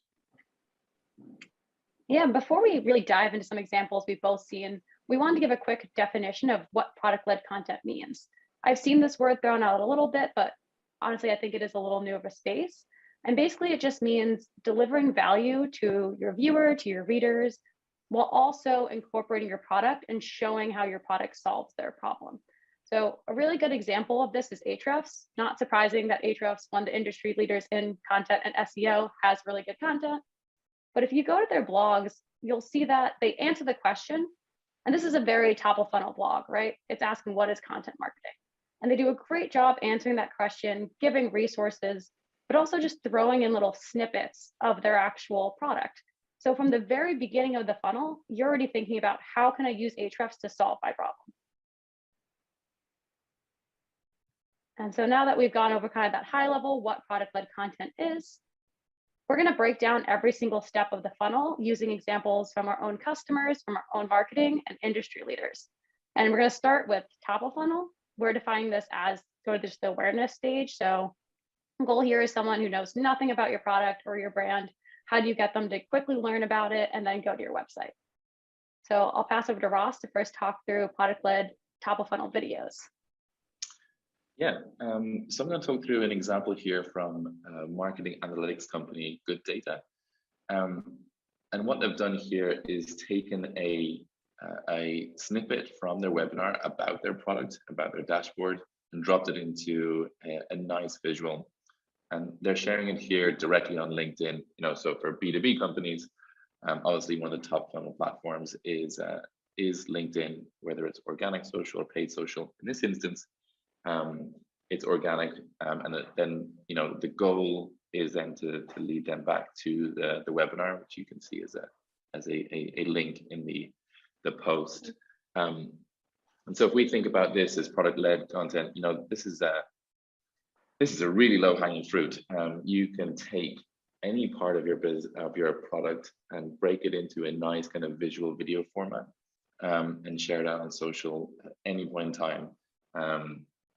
This allows you to not only kind of showcase some cool features to your prospects, but also to your customers and opportunities. And it's like, hey, as a customer, here are parts of the product that you may not know about it, or some interesting insights and things you should be taking advantage of. So it's incredibly low-hanging fruit. I think that the opportunity really is, instead of showing a full-blown demo, you just take one element of your product, and B2B products tend to be quite complicated, so break it up and talk about that feature, but also kind of add some context as to why it's important, what are some interesting data. In this case, it's about benchmarking. So what are some cool benchmarks in the industry? So people who maybe are not using a product can also learn something. You always want to add value. So really wrapping this product feature with some value and some context is great.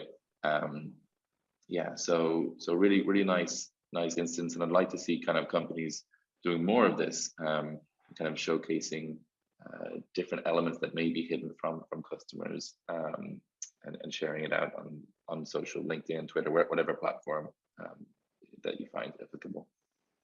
Ross, I love the idea of reusing your webinar content, right? Like, you put so much time and effort into these webinars, why not get as much out of them as possible?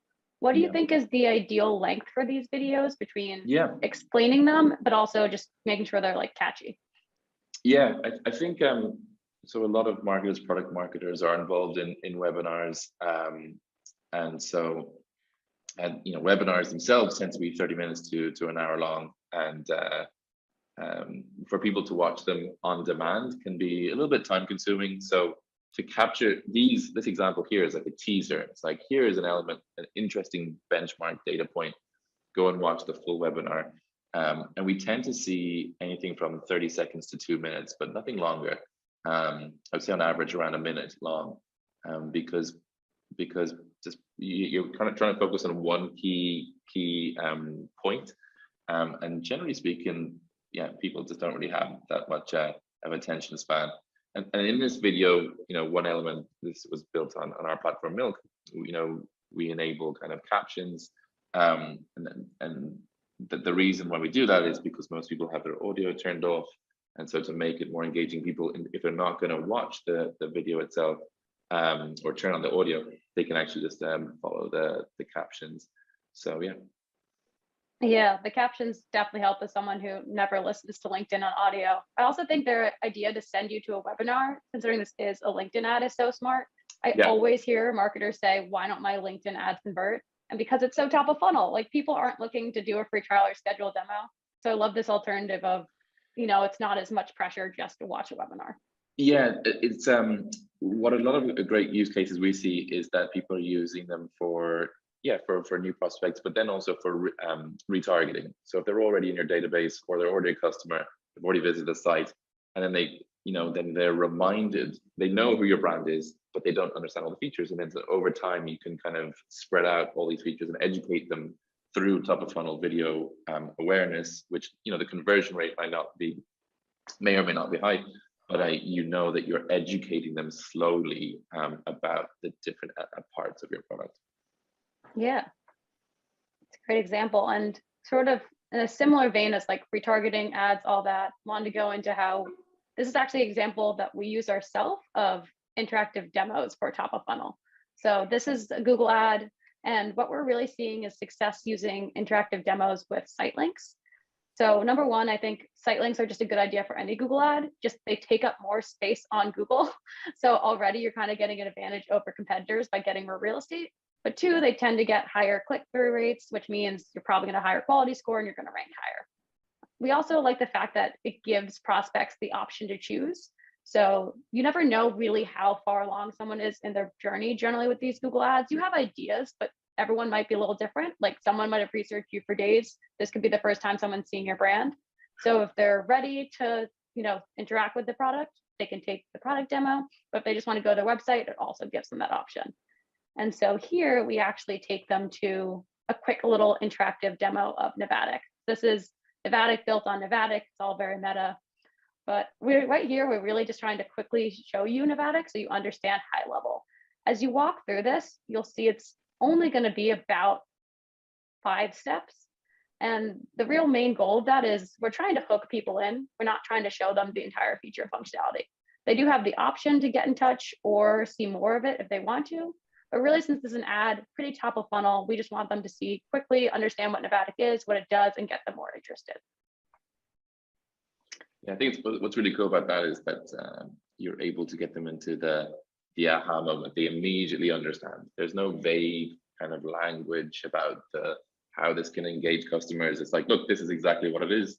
You kind of should be able to get it instantly, and there's no people don't have to put certain things together. It's just instantly understandable, right? Yeah. And I also with Google, I find everyone searches things a little differently. Like you might think that this word is what you're looking for, but someone else might interpret it differently. So what's nice is rather than having to guess, is this marketing copy trying to describe what I want, you can instantly say like, oh, I get it. I either want this or I don't. And do you find like you would create like different paths for different types of keywords and things like that, or? So that's actually a great idea and something that we haven't fully dove into yet, but especially our product really only has like one main functionality. If you're a software, and I'll show how to highlight different use cases in a little bit, but if you have like a lot of different products or maybe a lot of different functionality, it'd be a great idea to create a separate little mini tour for that one piece of functionality. And we've had some customers do that. So next we're going to go over middle of funnel, which is really what we're defining as that conversion step, right? Like they're aware of your brand or product, but they haven't yet signed up for a demo or signed up for a free trial. And so I'll hand over Ross again to talk about some videos. Yeah, so in this example, I actually have 2 competitors, Zendesk and Customer. And what's interesting here is just that if you look at the top bar there, the menu for Zendesk, you see demos kind of highly featured there, but they have a number of different options. And I feel like this is kind of where a lot of products are going, where they're trying to create your own adventure. You can either, choose, go all in, you're ready to kind of speak to a salesperson, or you kind of want to you're not really at that kind of buying stage yet, and you want to kind of get a little teaser, a little taster. And so here they have one option is just to watch a relatively lengthy 24-minute video. And then if you actually, if you play it, you do have to obviously put in their information, to provide that demo. Of course, you want to capture, kind of their lead information, so an SDR can follow up. But it's cool because you have the 24-minute option, and I think they also have like micro options too, where they've broken down the demo into different pieces. So if you don't want to go through the full video, there's also an option just to go to a specific part of the product. Because Zendesk as a CRM is quite complicated, there may be a certain issue you're trying to resolve. Right now, it's like, okay, cool, I don't need the whole kind of picture, but I do want to kind of learn how your contacts sync with and integrate with other products or whatever it may be. And really giving them that option to get to the solution to whatever they want. It's not just one straight line. There's different ways that they're presenting it. And then customer has a pretty similar option whether you can request a demo to speak to a salesperson or have a product demo here.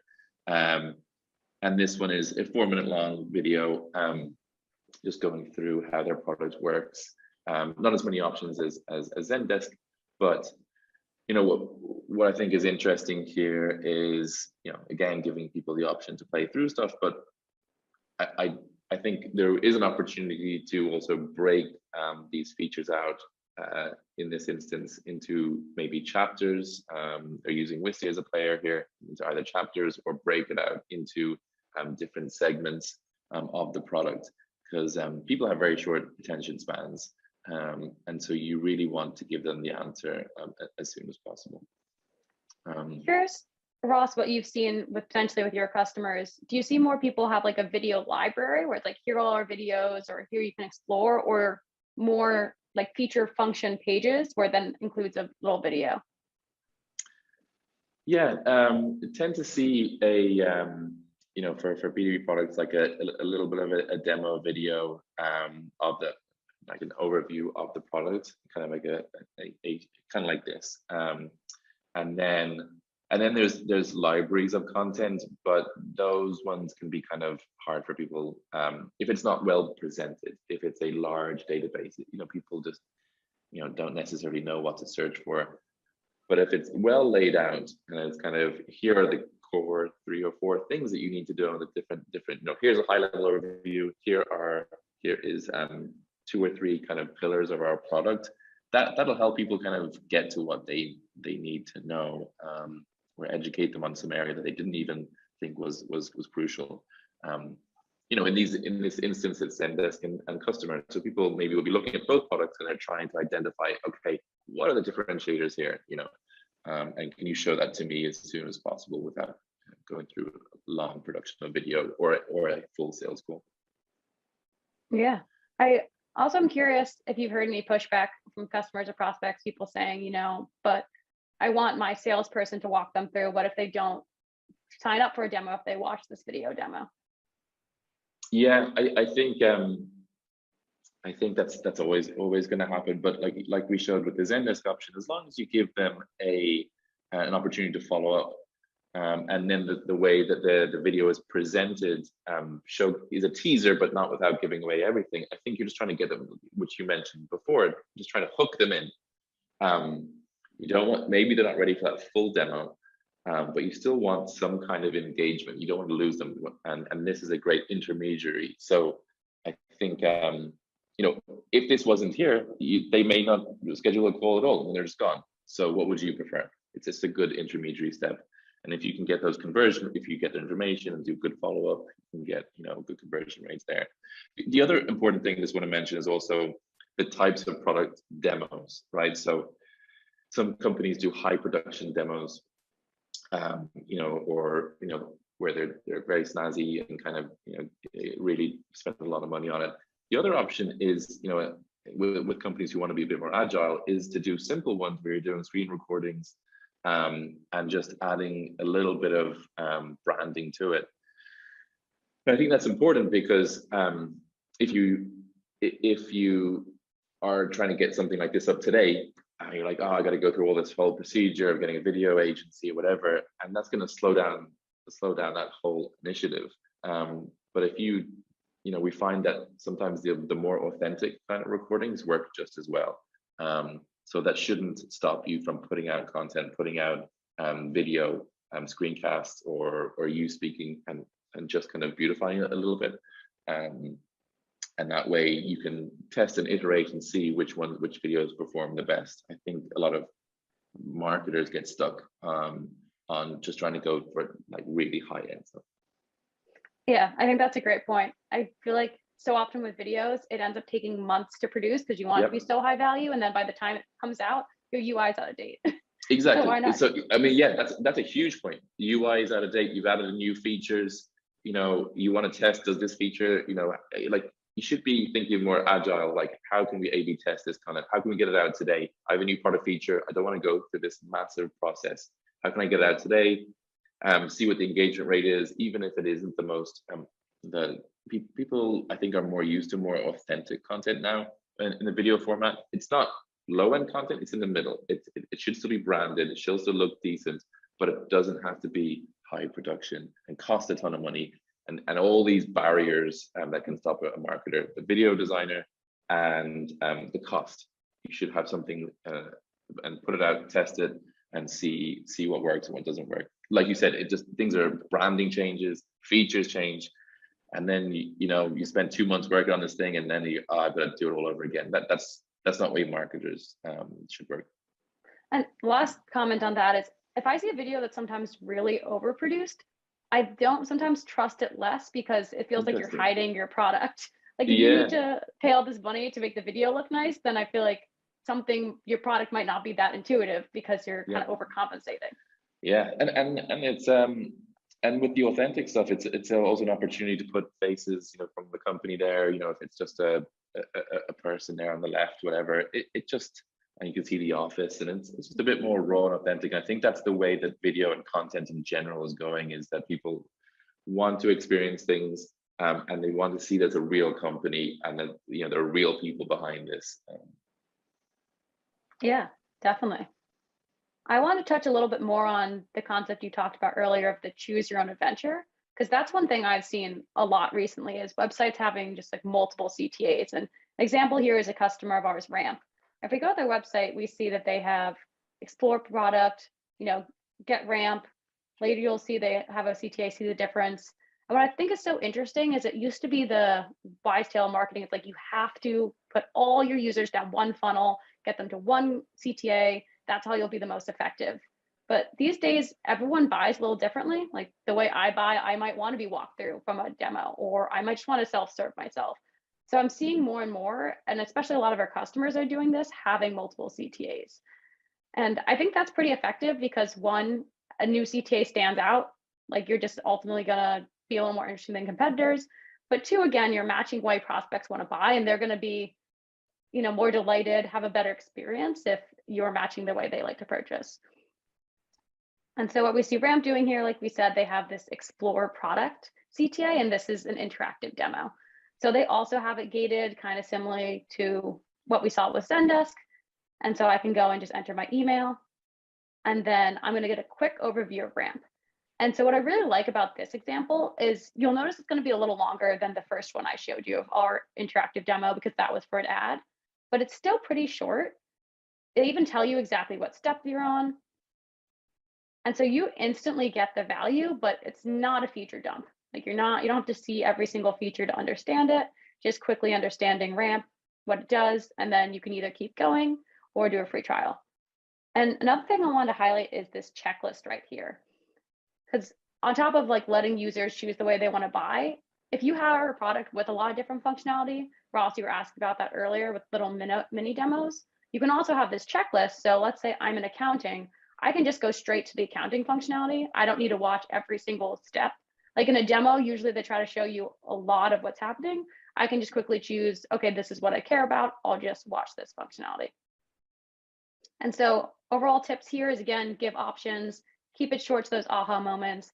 Another thing we love is this, CTA that's across the entire thing. So the second you're ready to buy, you can click on that CTA. That's brilliant. Yeah, no, it's just so it's so easy for people just to immediately understand, kind of what the product does, because it would take a long time for people to get this data in here. It's just going to take time with spend, but here it's already formulated, so you can kind of envisage it. You understand kind of what it will look like for your business, and I do love the micro. The micro tours in a sense for different use cases, which I think is crucial with different people, different buyers in the group. Yeah, and what's been exciting is Ramp have seen, like, not only do people, you know, you have a new CTA gets more interest, but the quality of interest. So they see about like 15% of the leads come from these product demos, but even better, they see a higher propensity for these leads to close and become customers. And we're seeing similar results on our own end with other customers. And we think it's because if they've seen your product, they're already kind of signed in a little bit. Like if they see your product and then opt in for a demo, at this point, they're a really high intent lead. So that's also not wasting as much time with your sales reps with low intent leads. And these are people who are saying like, okay, I get it. I get the functionality. I just need to double check it works for my specific business. But overall, I like your product. I'm bought in. Yeah, I mean, the amount of time that it can be saved, like you said, so the demo on the sales side can be more around additional questions, or that are just not covered here, but they understand the concept, they're bought into the concept. It's just some kind of additional things that a salesperson can answer like on the fly, and they don't have to sell as much. They just need to deal with sort of more specific inquiries. So I think it's brilliant. I imagine like the amount of time saved like for people is just so high. And so those are sort of the middle of funnel examples. And last, we want to go bottom of funnel. So we're just defining this really as the decision-making stage. So they're in a free trial, they're in a deal, and they just haven't converted to a customer yet. Yeah, so in this example, I'm going to just talk about landing pages on Milk. So basically, when we do demos for our product, we record, as most people do these days, record the demo, and then we slice it up into different components afterwards. And the purpose of this is that after the call, you have a kind of a leave behind. You can send that to the person, to the champion you spoke to, and it'll allow them to remember it. If they're taking too long, in a couple of weeks, they remember what the demo call was about.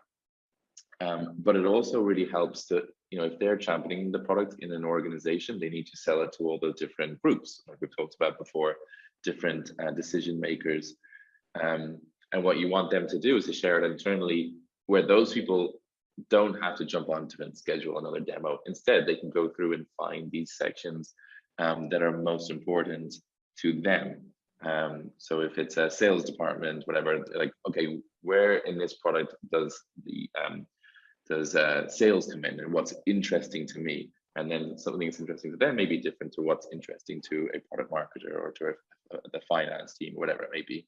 And that's all covered here. And yeah, so we just see that it's a great way for us internally to keep track of like what the conversation was and what's most important. And then for them, the champion, to then send it internally to get buy-in without taking up tons of people's time. Yeah, we actually use Milk, and I love the transcribing functionality, because if I'm a prospect, right, and like you said, I might have been passed it along from someone else on my team. I might just want to quickly see, what did someone say about analytics? Let's say that's all I care about. I can just quickly look for the word analytics rather than having to watch a 30-minute demo. If that just saved me 30 minutes, or sometimes an hour, which is a huge time save on the prospect's end, but also on their end, you didn't have to go through, take a lot of time to transcribe this. You were recording it. All you had to do was upload it.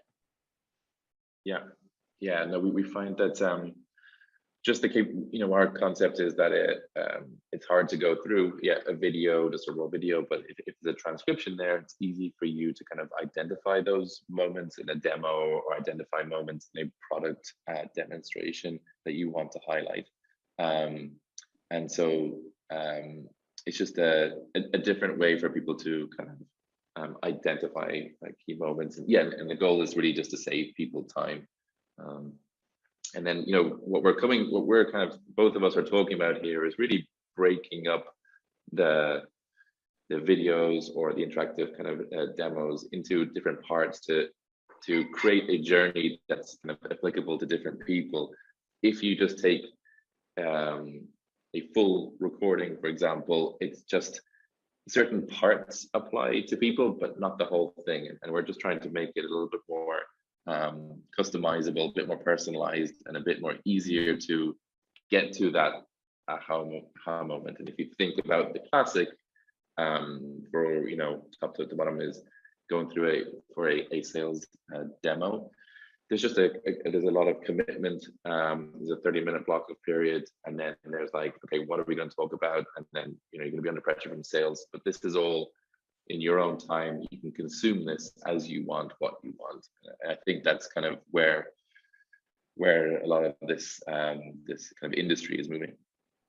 Yeah, and I also see this being great. And I'm curious if you use this kind of for marketing or have any customers doing this. Like, as a marketer, I get most of my copy and language from watching my sales calls, because being able to regurgitate, what the prospect is saying back to them or repeat it, like that is the best way for them to understand. Do you ever go through and like literally clip out sections and then use it in your marketing material?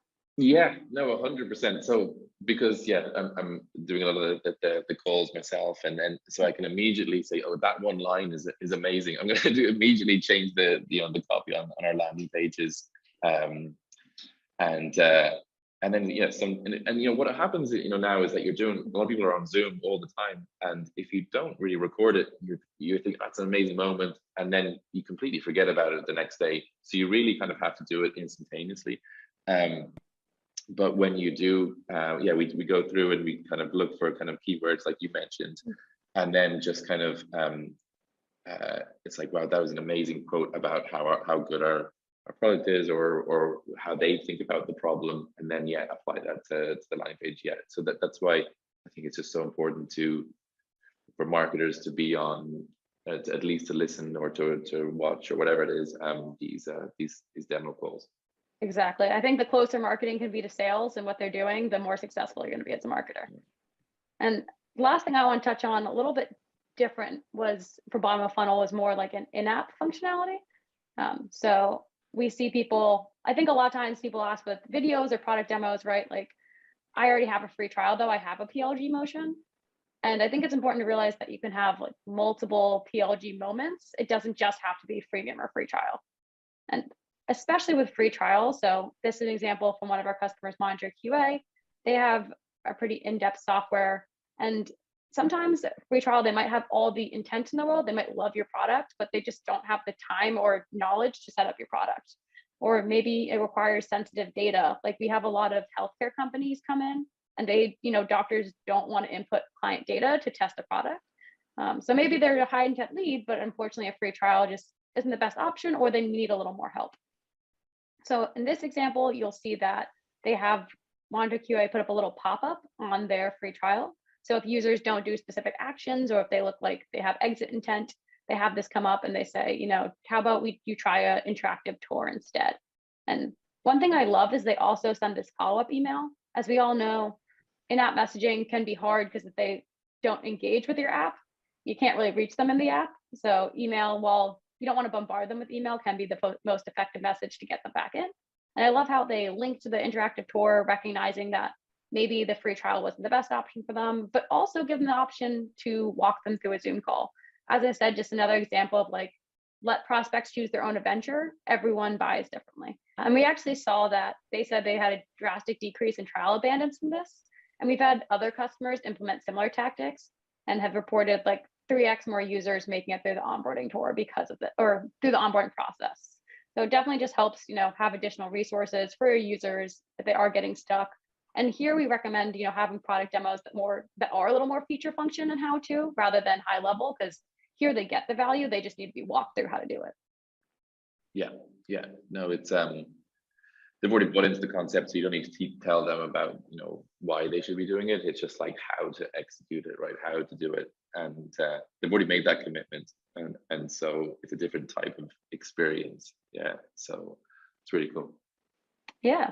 Well, these are all examples for today. Ross, first of all, thanks so much for joining. Thank you for having me.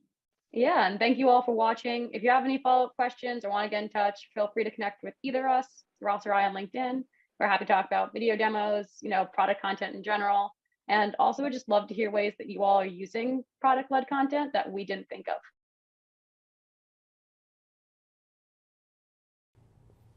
Hello and welcome back to the Product Marketing Alliance's Misunderstood Launch Event and Virtual Summit. I'm Eric Nancer, VP of Product Marketing for Crayon and the title sponsor for the event and a longtime partner of the PMA. Coming up next is a presentation that I'm very excited about because I'm literally thinking about this right now. How to structure your product marketing team. Crayon is the industry-leading software solution for competitive intelligence. And if you've been reading any of the recent headlines, there's been a lot of investment in our industry recently. A lot more companies opting in to building out a CI program. So my team at Crayon is growing rapidly. We've got open opportunities all over our sales, marketing, and product development teams. So the overall structure of my expanding PMM team is very much on my mind.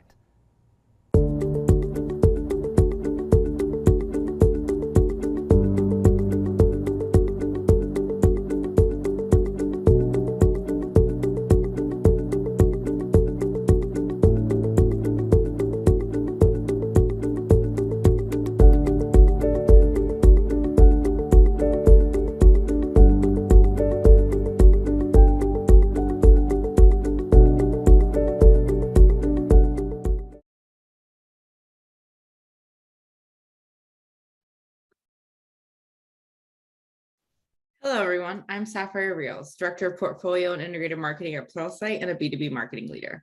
Welcome to my session, Structuring for Success, Organizing Your Product Marketing Team.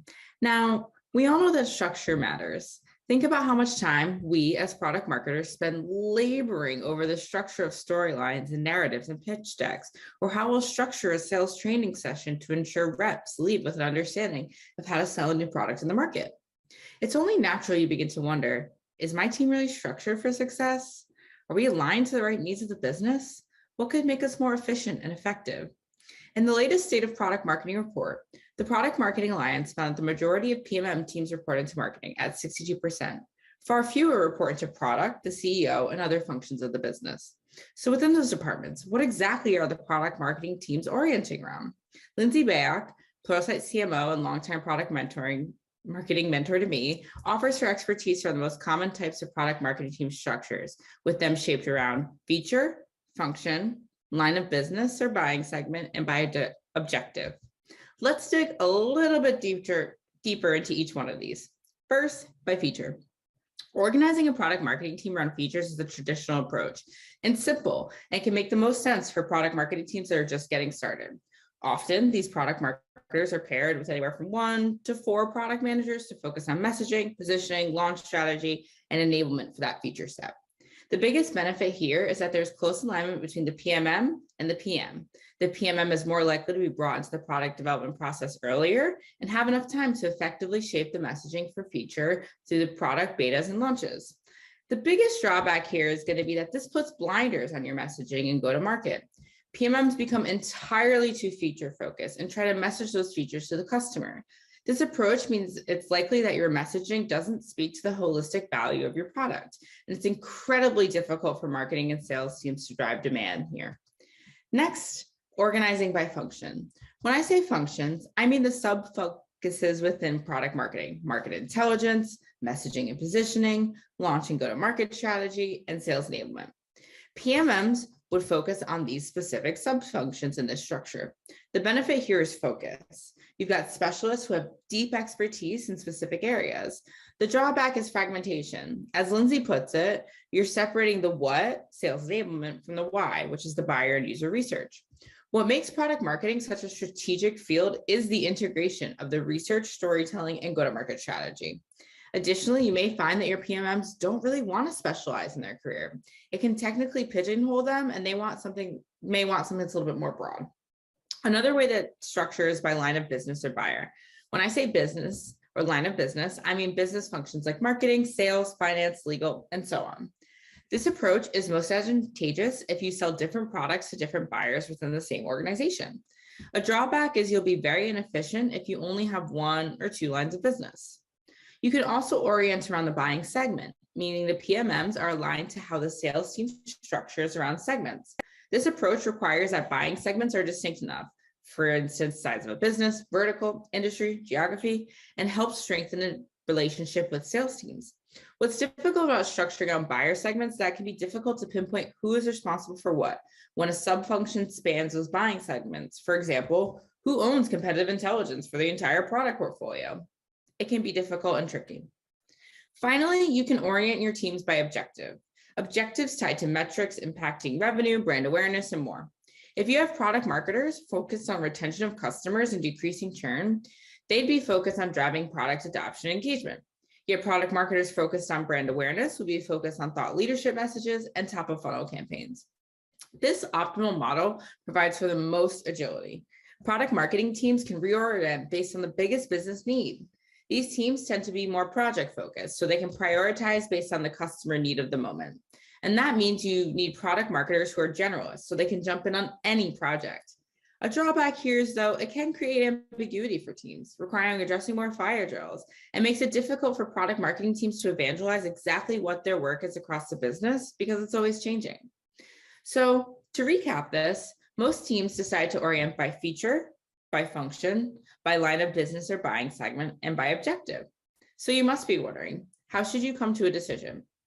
The first consideration is the structure of your business. For instance, does your business have a general manager or GM model, where marketing sits within specific business units? Organizations with a GM model are more likely to have multiple product marketing teams who work closely with a BU-specific demand generation team.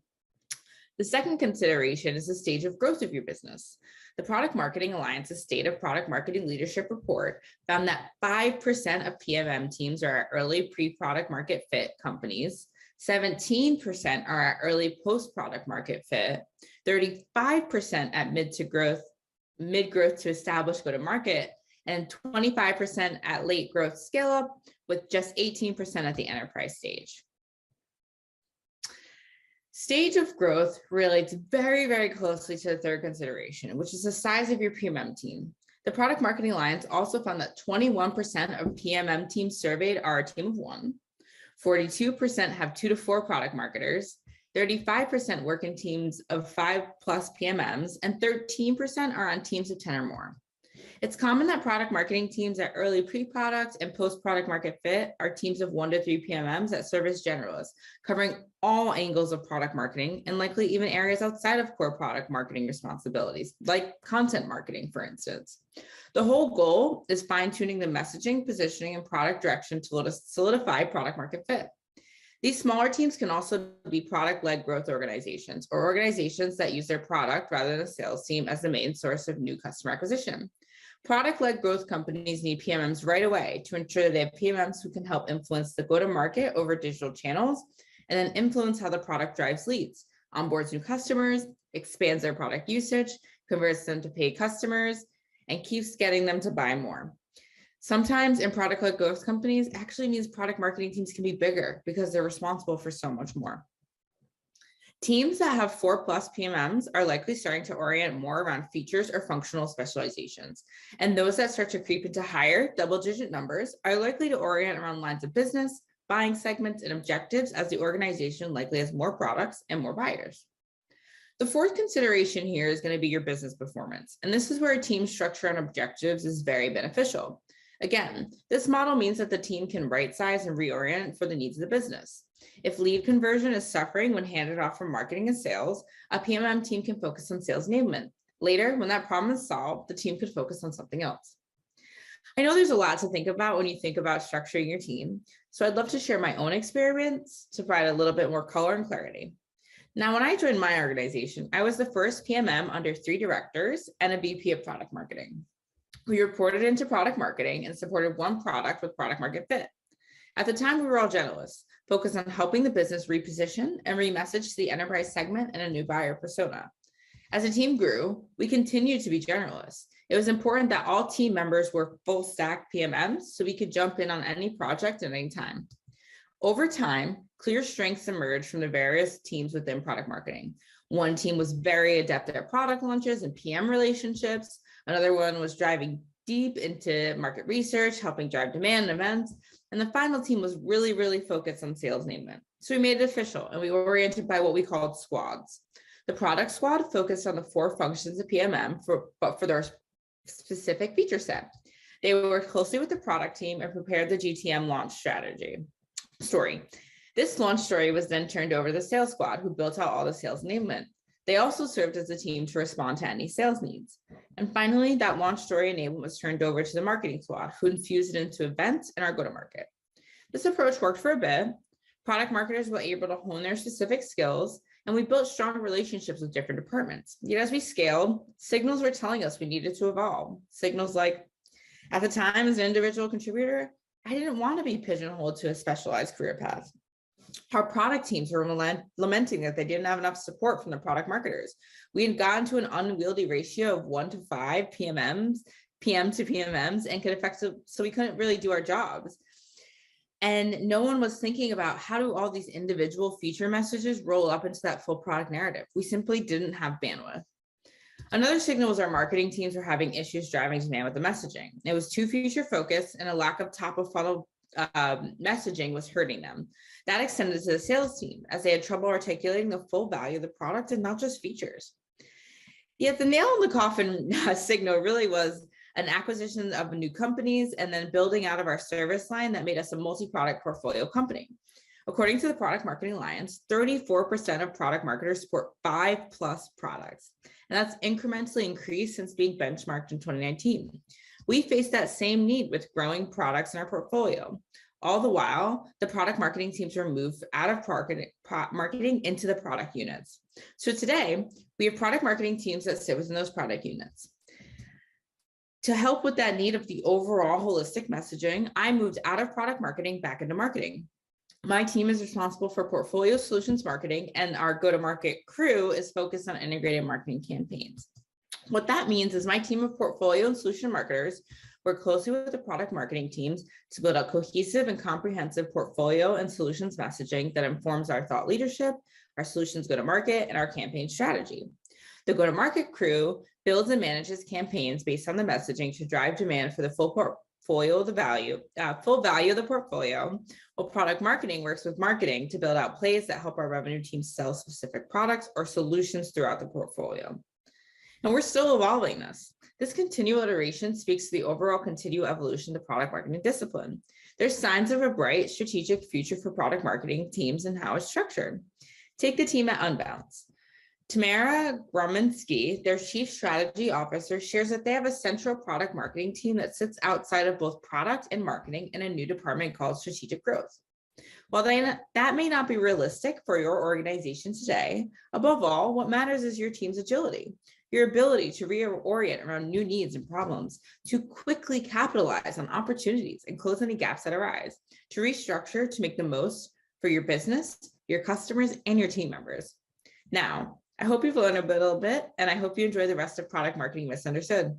I'll see you later.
This is the Product Marketing Alliance's Misunderstood Summit and Launch event, and we can't thank you enough for your virtual attendance. I'm Eric Manser, VP of Product Marketing for Crayon, and we're the title sponsor for this amazing event, which also serves as a launching pad for the PMA's very own book, Misunderstood, which is available in hardcover and in ebook formats on April 18th. Literally moments ago, you heard from Sapphire Reels from Pluralsight, and she told you all about how to structure your product marketing team. Coming up next, a discussion about how those new team members you're about to hire, or maybe even you yourself as a junior product marketer, can embark upon a career progression. You know, I haven't always been the VP of product marketing for the undisputed champion of competitive intelligence tools, and by the way, that's not a boast. The PMA called us that when we were awarded our first of 2 straight leader badges from the PMA Pulse Awards. Before I did this, I was a senior product marketing manager in the advertising technology space, and I was desperate for a path forward. If I only had the chance to learn from our next presenter, maybe I would have gotten here faster. With a talk that's succinctly titled Product Marketers and Career Progression, please welcome the Chief Marketing Officer at Uptime, Yoni Solomon.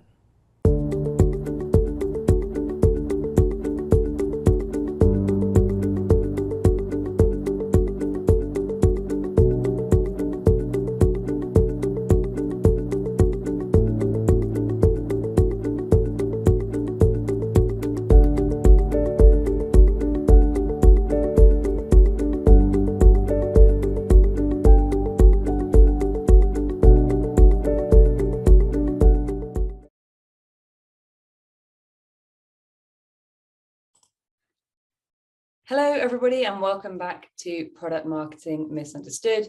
We have a fantastic session for you lined up now. I am joined by the fantastic Yoni Solomon, who is the CMO at Uptime, but a longtime product marketer in his background. So to start us off today, Yoni, why don't you tell us a little bit more about yourself, your product marketing background, and your route to your current position? Sure. So my name is Yoni, of course, CMO at uptime.com. And I think what's really special about, and fun about my background is I am a product marketer through and through. Started my career in product marketing for the better part of 10 years before moving into my first head of marketing role at uptime.com and sort of putting those best practices that we as product marketers know so well around messaging, positioning, GTM launches, pricing, packaging, everything in between, and now applying that to sort of a marketing leadership role to see where it goes. And in your experience in the product marketing space, and I guess the marketing industry more generally, how have you seen the product marketing role evolving in recent years? Sure. I'd say it's certainly evolved in terms of importance and also in terms of perception and visibility. It wasn't too long ago when product marketing was seen as this sort of mysterious wing of the marketing team. No one was really sure what they were doing all day or why what they were doing was important. But certainly since organizations like the PMA have come on the scene, it's really put product marketing on the map in a special way. And now it's no longer seen as a nice to have, and it's seen as a must have in terms of messaging and positioning being sort of at the forefront of your strategy rather than an afterthought once we've already produced the campaign or built the product. So certainly the biggest evolution that I've seen is in terms of just how important and how much of an integral part of marketing and your business strategy product marketing has become. Yeah, I mean, we couldn't agree more. It really is that kind of strategic positioning, isn't it, between all those kind of cross-functional elements that really bring it together. Sits at the intersection of your company in between product, marketing, and sales. And it's not quite product, it's not quite marketing, and it's not quite sales, but it's also kind of all of them at the same time. Exactly, which is kind of why it's so commonly misunderstood, which is why we're all here today. And looking ahead kind of to the future and thinking about how product marketers are now progressing through their career, why do you think a background in product marketing sets you up to be a great marketing leader? Yeah, I think because it gives you this sort of specialized generalist approach to marketing, in that your job is to stay curious and to gain an understanding of areas that would otherwise be unfamiliar to you. And so as a product marketer, you're naturally going to lean into areas of the marketing department that maybe you haven't spent a lot of time in before, but your tools and your natural curiosity are going to help you figure them out. And so applying product marketing principles around taking segmentation and using that to build an audience, taking messaging and positioning and using that to build campaigns and landing pages. That applies very well to growth and demand gen, right? Taking messaging and positioning and applying that to a search strategy is going to apply very well to SEO. And so I do think that this like broad toolkit that we've built and cultivated as product marketers puts us in a really unique position to enter as a quite well-rounded head of marketing. And then from there, it's just a matter of getting closer to the revenue org, really starting to think around revenue sourced and building pipeline. And of course, taking the insights that you as a product marketer live and breathe on the front lines and talking to customers, listening to interviews, and making sure that we're informing product development and product experience as well. Yeah, absolutely. I mean, it's such kind of fundamental building blocks to get to that point, and product marketing, as it is such a broad function, definitely covers a lot of them in very much detail. Awesome. So to round us out today, I guess, what advice would you give to those in the audience who are experienced product marketers and potentially trying to look to take that next step, become really well understood across their business and be seen as a potential leader? Yeah, I would say keep putting yourselves at the intersection, keep putting yourselves in between product, marketing, and sales. It's going to give you a ton of access and influence over all three of those disciplines because you know the market, you know the customers. And so as product marketers, we're inevitably going to be able to bring those two together. And then as you start to think about future focused roles, just know that the tools that you're building now in this broad product marketing toolkit are a very direct path to becoming a great and well-rounded head of marketing. It's no longer just running through brand or just running through demand. I would say that product marketers, especially in this sort of modern PLG approach to SaaS that we see so often today, your skills are tailor-made fit to be a pretty dangerous head of marketing one day. Awesome. Some great advice there. Thank you so much for joining us, Yoni, and hopefully that has helped clear up some people's goals and round out today's content for Product Marketing Misunderstood. Really appreciate it. It's been a pleasure.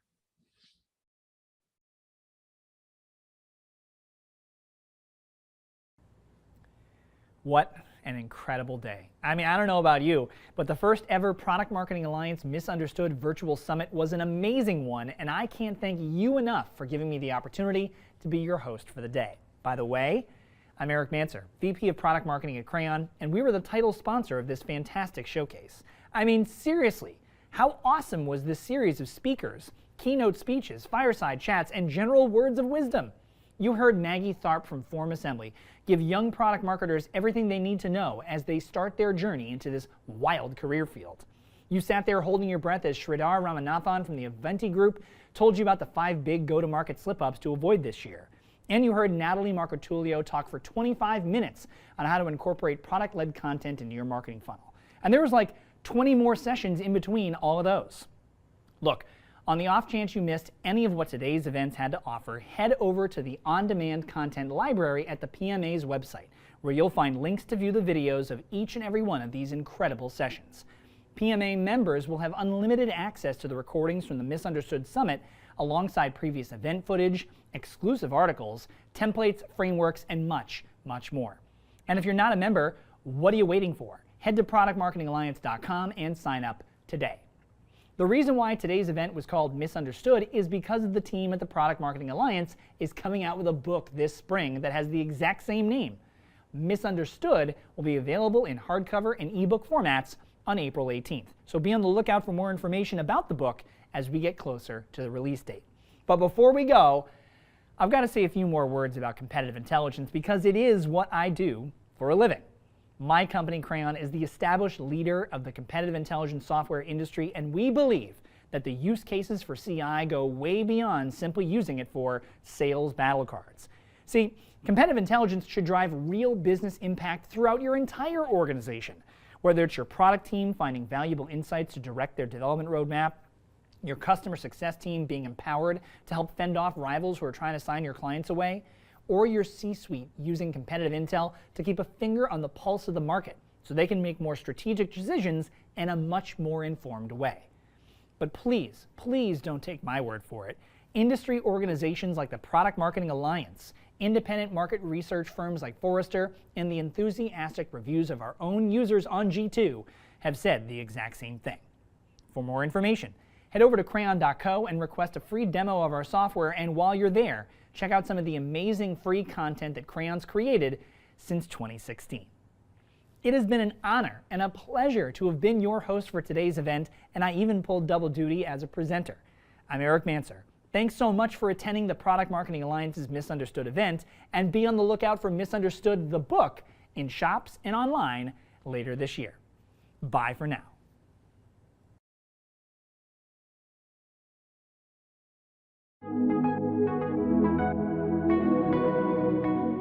Product marketing is contributing significantly to the success of companies worldwide.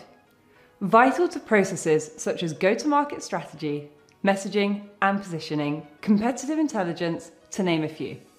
Yet, despite its undisputed benefits, the universal pain point remains, with many confused as to what product marketing is and what benefits it brings to the table. With our research revealing just 27% of PMM's colleagues have a clear-cut understanding of the role until now. Written by Richard King, founder of Product Marketing Alliance, and Bryony Pierce, Chief Marketing Officer at the Alliance, Misunderstood, Product Marketing Alliance's brand new book debunks the myths and misconceptions of a discipline that's rapidly establishing itself as a core component within organizations. A must-have for any product marketer, Misunderstood features a variety of transferable insights that will help you educate your peers, gain essential buy-in from internal stakeholders, and secure the appreciation and recognition that often eludes professionals within the PMM domain. This pioneering publication is packed with first-hand knowledge, techniques, and case studies from experts plying their trade at companies such as Privy, G2, Hotjar, Intercom, Zendesk, Adobe, and Drift, and will support you as you strive to amplify your role, establish your authority, and elevate your strategic value.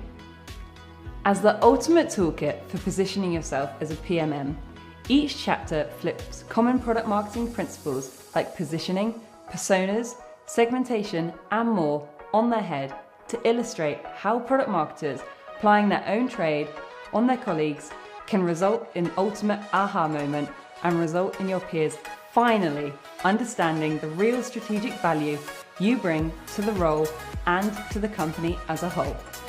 Pre-order your copy at PMMalliance/misunderstood now, ahead of the eagerly awaited April 19th release date.